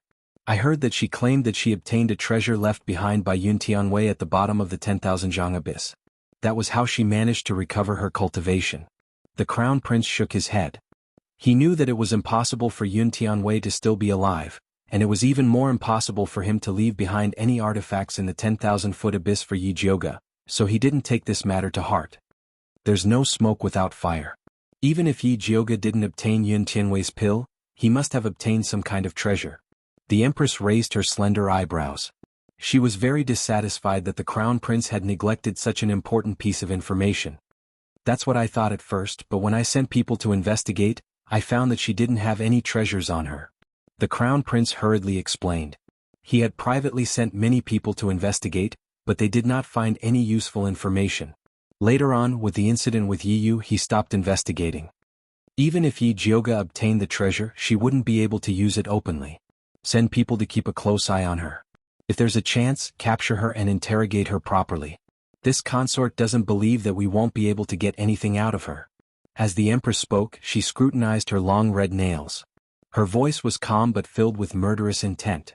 She had originally wanted to spare Yi Jioga's little life, but she had courted death and stood on Dongfang Ke's side. She wanted to use the news of Yi Jioga's death to prove to everyone that being with Dongfang Ke would not end well. Yes, your son will go and do it now. The Crown Prince nodded his head respectfully. You can go and do your work now. Yi Jioga did not know that he had already been targeted by Dongfang Ke and the Empress. After she boarded the carriage, she was nagged by Mama Qing non-stop. Eldest miss, even if you want to repay Prince Dongling's kindness, you can't lose yourself in it. How can we participate in the battle between the royal families? Yes, I understand. Yi Jioga nodded perfunctorily. Big miss, this old servant doesn't care about other things, but you must listen to this old servant. Mother Qing was anxious. Previously, when eldest miss beat up the crown prince on the street, people would at most say that her love turned into hatred and she flew into a rage out of humiliation. She just laughed it off. But if the first young miss really stood on Dongfang K's side and opposed the crown prince, then it would be a battle between factions, and if they were not careful, they would attract a great calamity. Mother Qing, I know you care about me. But don't worry, I know what I'm doing. I definitely won't fall for it. Yi Jioga comforted Mother Qing. The current situation was that the Empress and the Crown Prince had already determined that she was in cahoots with Dongfang Quebec. Even if she wanted to escape, it would be impossible. However, Yi Jioga's comforting words could not make Mother Qing shut up. After returning to Purple Forest Park, Mother Qing was still incessantly advising Yi Jioga not to play with fire. She should obediently stay at home and be a well-bred young lady. After a few years, she should find a good family to marry. Yi Jioga was extremely annoyed by Mother Qing's nagging. In order to divert her attention, she took out the spiritual tool that Dongfang K had given her. Mother Qing, look at what this is. Ah, where did you get this snake? Mother Qing was shocked by the silver snake in the box. This isn't a snake, this is the second-grade spiritual tool Lightning Serpent Illusion Whip. Seeing that Mother Qing was shocked, Yi Jioga couldn't help but reveal a proud smile, like a child who had successfully pulled a prank. This is the legendary spiritual tool? Mother Qing couldn't help but widen her eyes. She looked at the small silver snake as if she was looking at a peerless treasure. She wanted to touch it but didn't dare to. Yi Jioga picked up the whip and poured his spiritual power into it. The slumbering silver snake seemed to have woken up. It quickly grew from 3 inches to 7 feet long, and its entire body flashed with purple lightning. Yi Jioga casually threw it at a strange stone placed in the courtyard. There was a loud bang. That huge stone turned into powder. This power was double of her usual attack. No wonder spirit practitioners wanted a spiritual tool even in their dreams. Eldest miss, this spiritual tool is not cheap. Mother Qing was also a cultivator. Seeing such a treasure, she naturally couldn't bear to part with it. Without several tens of thousands of gold, I don't think I can get it. This was still her conservative estimate. Several tens of thousands of gold? Mother Qing's eyes widened. The most silver she had seen in her life was only a few thousand silver taels. Several tens of thousands of gold for a spiritual whip, it really opened her eyes. Come Mother Qing, you give it a try. Yi Jioga handed the spiritual whip to Mother Qing. Although this Thunder Snake illusionary whip was most suitable for people with lightning spiritual power, other spirit practitioners could also use it. This old servant has gold spiritual power, it won't break right. Mother Qing was a little hesitant, but her pair of eyes were tightly glued to the spiritual whip. Obviously she wanted to try it. If it could be broken so easily, it wouldn't be a spiritual tool but a glass tool. Yi Jioga directly stuffed the spiritual whip into Mother Qing's hand, letting her feel at ease to use it. Mother Qing tried to pour a bit of gold spiritual power into the spiritual whip. She saw that the small snake turned into a golden snake, but it was much smaller than before. Its power was only 30% of Yi Jioga's attack. Eldest miss is more suitable to use it. Mother Qing returned the spiritual whip to Yi Jioga with satisfaction. Only such a treasure was worthy of her family's eldest miss. Yi Jioga was about to say that if there was a chance in the future, he would also get a good spiritual tool for Mother Qing to use. Suddenly she felt a strange feeling coming from her wrist. She quietly lowered her head and looked at the inside of her wrist. She saw that the purple mark that had already sunk into her skin suddenly floated out, and a faint purple light faintly floated inside. It was obvious that Zishang, who had been sleeping for a long time, was about to wake up. Yi Jioga remembered that she still owed Zishang 2 kisses. Afraid that he would wake up and ask for them, she hurriedly said to Mother Qing, I'm tired, I want to go rest first. Do you want this old servant to prepare a hot bath for you? Mother Qing thoughtfully asked. She felt that it would be more comfortable to rest after bathing. Yi Jioga's face darkened. He felt that Mother Qing wanted to wash her clean and send her to Zishang to taste.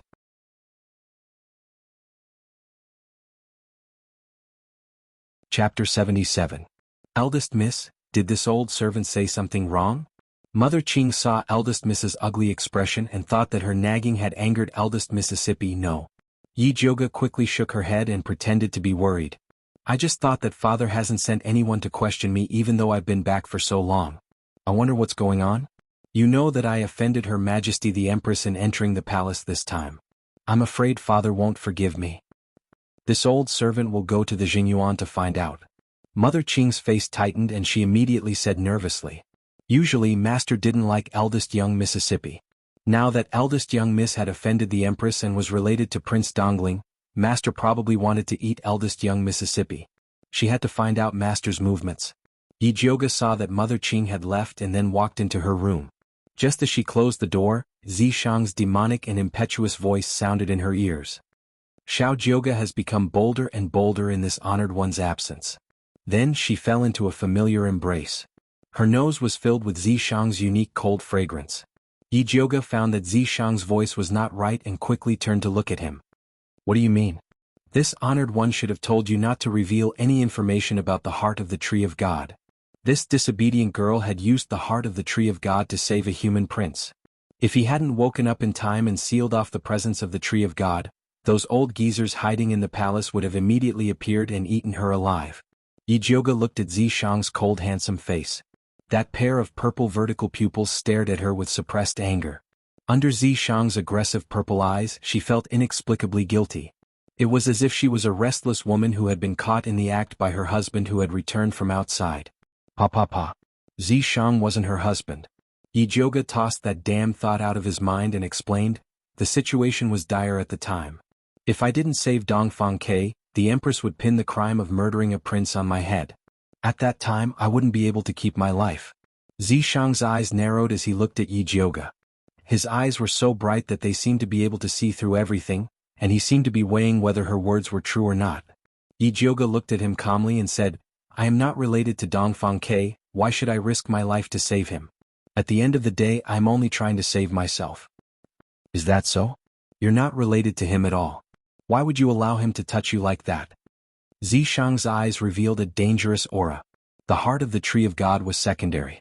What he could not tolerate the most was a man coveting his woman. Ba, who said that big sister was willing to be touched. That's because she was infected with the love silk grass. Yi Jioga felt that he had been wronged to death. She was touched, set up, and now she was being questioned by a demon. Was there still any justice in this world? Zishang saw that Yi Jioga was so angry that her face turned red, and finally believed that she was unwilling. However, he did not want to let this disobedient girl off so easily. He moved closer to Yi Jioga's ear and asked, Then this sovereign is now infected with the love poison. Will you let him touch me? Who has the ability to poison our Zishang with the love poison? Yi Jioga rolled her eyes unceremoniously. She did not even know how to prepare a draft when lying. Who else could it be other than you? Zishang's snake tail was tightly wrapped around Yi Jioga. One of his fiery large hands was holding her waist, while the other moved up along her waistline, stopping at her abdomen. Where did he touch you? Here. Previously Yi Jioga did not feel anything when Dongfang Ke touched her. Now that Zishang touched her, she felt as if her skin was about to be scalded, and her entire body was about to be set on fire. Yi Jioga's face turned red, and she slapped Zishang's hand away. She put on a fierce expression and said, Don't touch me. This sovereign will ask you again. Did he touch you here? Zishang's hand was pressed against Yi Jioga's abdomen without moving. It's none of your business. Yi Jioga turned her head and refused to answer this damned question. Little Jioga, don't forget that you belong to this sovereign. Zishang felt that he had to make Yi Jioga realize this. If you want to sleep, just say it. Don't talk nonsense. Yi Jioga provoked intentionally. Even if she sold herself to Zishang, she did not want to be controlled by him. Stubborn little thing. Zishang's gaze darkened and a dangerous light appeared in his eyes. He reached out and sealed a few of Yi Jioga's major acupuncture points, then threw her onto the bed. Then he grabbed a silk handkerchief and firmly tied her hands to the headboard of the bed. Are you crazy? Let go of me. Yi Jioga was extremely furious. She raised her leg to kick him, but Zishang pressed her down. Be good and this sovereign will be gentler to you. Zishang's extremely beautiful face revealed an icy expression. His coldness carried a bloodthirsty allure, causing Yi Jioga's entire body to tremble. When she came back to her senses, she found that Zishang was using actions that did not match his expression. He was gently taking off her clothes piece by piece. Yi Jioga's body could not help but lightly tremble. She did not expect that Zishang, who was always smiling and would not get angry no matter what she said, would be so terrifying when he was angry. It made her, who had always prided herself as a masculine woman, scared. When all of her clothes were taken off, leaving only her underwear, Yijioga could clearly feel goosebumps appearing on her smooth skin. She tried hard to calm herself down and fiercely looked at Zishang. She swore in her heart. If this guy really forced himself on her, then she would cut off all ties with him and never talk to him again. Where did he touch you? Here. Zishang touched the smooth skin of Yijioga's abdomen as he stared at her. That's right. Yijioga deliberately wanted to anger Zishang, so she made a disdainful expression and said, he touched everywhere. Are you satisfied now? Zishang's eyes instantly darkened. But he did not get angry like Yijioga imagined. Instead, he lowered his head and kissed her abdomen. Then, it gently nibbled with its sharp teeth and sucked on it, leaving a red mark on it. Yijioga's whole body was numb from his kiss. She wanted to scold him, but her voice was as soft as cotton candy. Don't touch me. Zishang raised his head and stared at her. His moist red lips curled up, and his hoarse voice was full of courage. This sovereign will leave a mark on the place where you have been touched, so that you will always remember who you belong to. After that, he lowered his head and kissed her abdomen up again and again. His kiss was overbearing and wild, leaving a string of red marks on Yijioga's smooth skin. It was a domineering declaration of his sovereignty.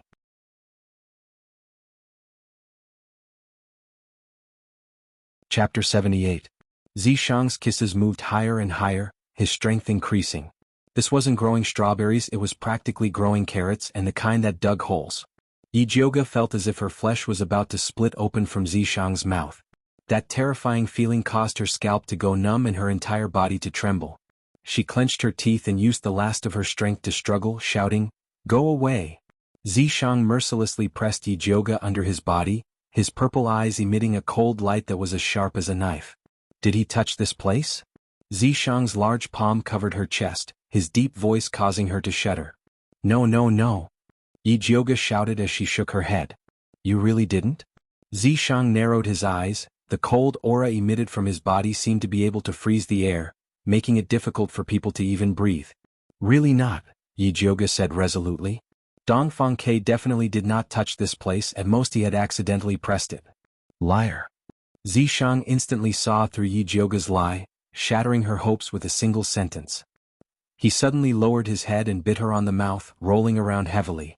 Zishang's kiss was not gentle at all, it was like a wild beast gnawing on its prey, that ferocious look as if he wanted to swallow her whole. Yijioga even felt as if she was about to be bitten to death by Zishang. If the heavens gave her another chance, she would definitely not let Dongfang Ke take even half a step closer to her. Zishang seemed to feel her regret, finally softening his strength, like a lover gently caressing her. Yijioga discovered that Zishang's gentleness was even more deadly. When Zishang finally got up, Yijioga was already covered in a thin layer of sweat, her entire body limp on the bed. She had originally thought that she would be raped by Zishang, so she had already made all sorts of preparations to sever all ties with him and never have anything to do with him. She did not expect that all her bitterness and hatred would be kissed away by Zishang, and she even went to the Western Paradise with him. How could she still have the face to criticize Zishang? Did it feel good? Zishang laughed like a big cat that had stolen a fish. Good my ass. Yijioga's face exploded. It was so red that it looked like it was about to drip blood. He wanted to kick this perverted snake to death. Do you dare to let another man touch you next time? Zishang lowered his head, and his warm breath blew into Yijioga's red ear. His tone was filled with threat. Yijioga really wanted to say, Sis isn't a prostitute. Which man would touch her for no reason? Dongfang Ke was just an accident, okay? However, Zishang obviously did not accept this reason. She couldn't afford to offend this pervert right now, so she could only nod her head sullenly. She was as obedient as a little lamb as she said, I won't dare any more. Good girl. Zishang caressed Yijioga's face and gently planted a kiss on her cheek without lust. Then he helped her loosen the ribbon on her wrists. Seeing that her wrists were red from being tied up, he even affectionately helped her massage them. Yijioga didn't have any strength left and could only be at his mercy. Zishang helped her put on her clothes again, and then kindly told her, Your scumbag father is here to see you. After saying that, he returned to the mark on Yijioga's wrist. *CKme. Could the situation be any worse than this? Yijioga really wanted to cry but no tears came out. She propped up her weak body and quickly changed into a dark green dress. Then, she splashed her face with cold water to calm down the tide of passion in her body. When she was done, Mother Qing's voice also sounded, "Eldest Miss, Master is here." "I understand. Father, please wait in the outer hall for a moment." Yi Jioga tried her best to calm her voice. "Yes, but young miss, please hurry up," Mother Qing exhorted before leaving. Yi Jioga sat in front of the dressing table and carefully checked if there was anything wrong with her. Fortunately, other than her red eyes and mouth, the black scars on her face covered up all other abnormalities. Only then did she feel relieved and leave the inner room, walking to the outer hall. At this time, Yi Yuxuan was walking back and forth in the hall with his hands behind his back. It could be seen that he was extremely anxious and depressed. When he saw Yi Jioga come out, he angrily shouted, "Rebellious girl, you dare disobey the Empress. Do you not want to live anymore?" "Father, what do you mean?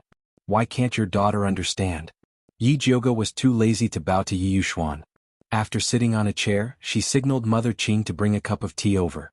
She was extremely thirsty. Mother Qing quickly brought the hot tea over and used her eyes to signal Yi Jioga to talk nicely and not to talk back to the master.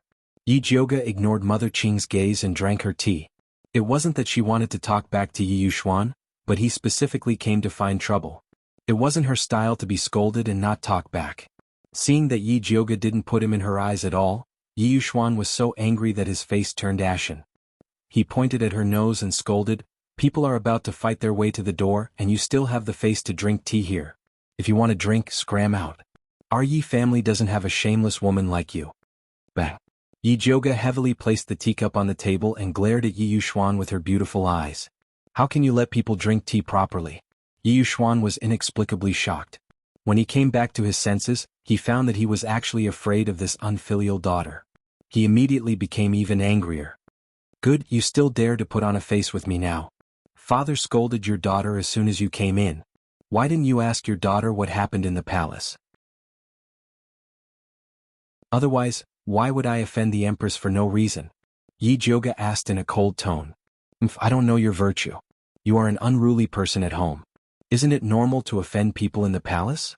Yi Yuxuan was completely uninterested in Yi Jioga's explanation. "Since father knows that your daughter is an unruly person, why do you still want your daughter to enter the palace to see the Empress? Aren't you deliberately making me angry?" Yi Jioga rubbed the lines on the teacup and revealed a mocking smile. "Don't be unreasonable here. You offended the Empress and the Crown Prince this time. You must make them calm down. Otherwise, our Yi family will be dragged down by you." Yi Yuxuan said unquestionably. "Then what does father want me to do?" Yi Jioga raised her eyebrows. She wanted to see what more ridiculous things this scumbag of a father could say. The Crown Prince already said that as long as you return the purple lightning wood to him, he will be magnanimous and not bother with you. He can even let you enter the palace as a concubine." Yi Yuxuan felt that this idea was very good. Not only could it make the Crown Prince calm down, it could also get rid of Yi Jioga, this troublemaker. It was killing two birds with one stone.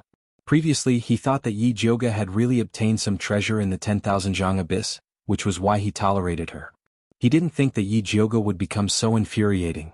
Even if there was a treasure, he didn't want it. He would leave it to the Crown Prince as a thank you gift for taking away this annoying person.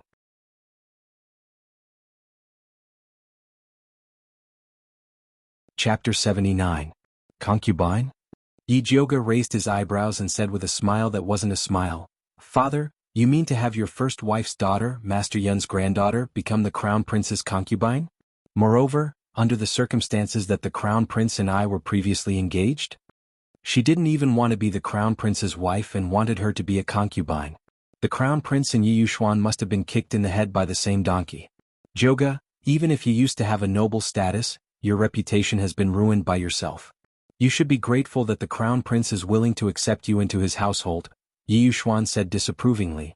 If Yi Jioga was an outstanding daughter with high cultivation, he naturally wouldn't marry her off to the Crown Prince as a concubine.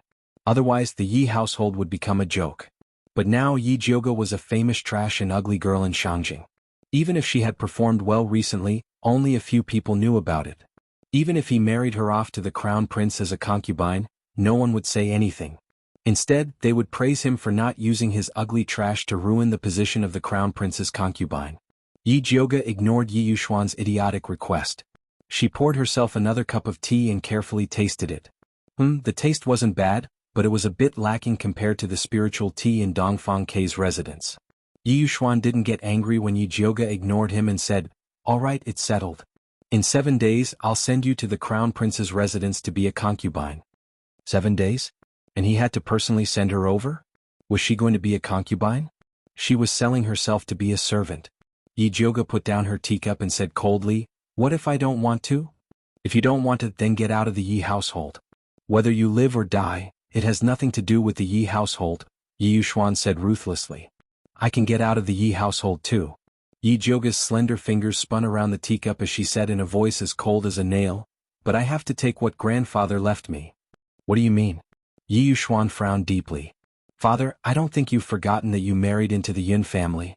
Even if you changed this mansion to Yi Mansion without permission and changed Mother's business to Yi Group, it doesn't change the fact that these things were left to Mother by grandfather. She was the only bloodline of the Yin family. If she wanted to scram, it should be Yi Yuxuan who brought his concubines out of her Yin manor." "What nonsense are you talking about? I worked hard to get all these things." Yi Yuxuan was so angry that his face turned red. Justice is in the hearts of the people. There are some things that you can't achieve by deceiving yourself."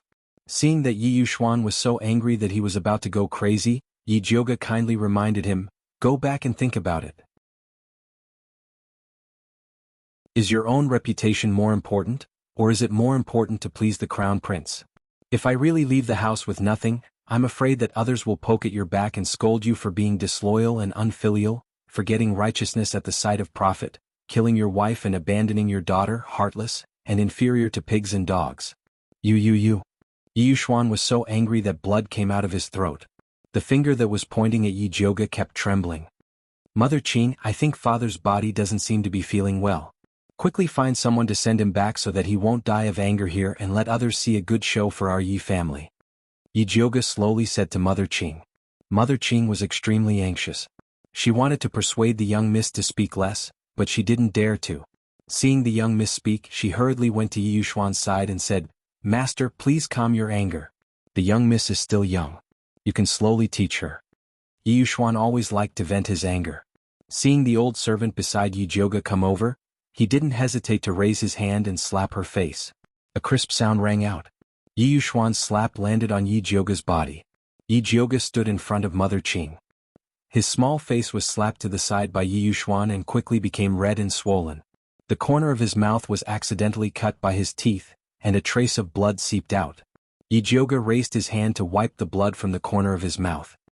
He expressionlessly looked at Yi Yuxuan and said, "Father, are you satisfied with this slap?" Yi Yuxuan looked at Yi Jioga's deep black eyes and inexplicably felt guilty. He coldly snorted and hurriedly left. "Young miss, why are you so stupid? This old servant is only a servant. It's fine if the master hits me to calm down, but why did you rush over here?"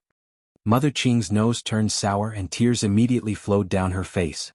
Just now, she purposely went to Yi Yuxuan's side and wanted to take a few hits from him to calm him down. But she didn't expect that the young miss would pull her away and take the slap. "You're not a servant. You're the person closest to me." Yi Jioga's face was swollen like a steamed bun. It hurt to even speak. After her mother passed away, if it wasn't for Mother Qing protecting her, her skin and bones would have been eaten by Su Yufeng and her mother. Mother Qing suffered so much for her and she always wanted to make it up to her. This kind of compensation was not only material but also spiritual. So she took the slap for Mother Qing. She wanted to let her know that degrading herself to please Yi Yuxuan was useless. Mother Qing wiped away her tears and put ice on Yi Jioga's face. At the same time, she fiercely thought in her heart, Yi Yuxuan, this heartless scum, no longer treated the young miss as his daughter. Then she wouldn't respect him as a master in the future. No need for this. I still have to go out tomorrow to let people see. Yi Jioga planned to go out tomorrow and let everyone see how she was beaten by Yi Yuxuan after entering the palace to see the empress. At that time she didn't need to say anything. The people of Shangjing would have all kinds of imagination. As long as she let someone guide her a little, it was guaranteed that the empress and Yi Yuxuan would regret it. It would be her gift to the empress. This was to prevent the empress from thinking that she was the noblest woman in the world just because she was sitting on the phoenix throne. Mother Qing instantly guessed Yi Jioga's plan. She very considerately took out a bottle of medicine that she had treasured for many years and said, "Young miss, apply this. I guarantee that you will be satisfied." Yi Jioga doubtfully applied the medicine that Mother Qing strongly recommended on his face. After the time it took to drink a cup of tea, his originally slightly swollen face immediately became blue and purple. His whole body was swollen like a pig's head. It looked like he had been slapped several hundred times with a shoe. Isn't this too exaggerated? Yi Jioga looked at his unrecognizable face. It was very challenging to stare at this pig head and go out. I want everyone in Shangjing to know what kind of thing Yi Yuxuan is, Mother Qing fiercely said. In the past, in order to please Yi Yuxuan, she always advised the young miss to endure. But today, the slap that the young miss suffered made her clearly realize that if she tolerated bitches, she would only be stepped on by them.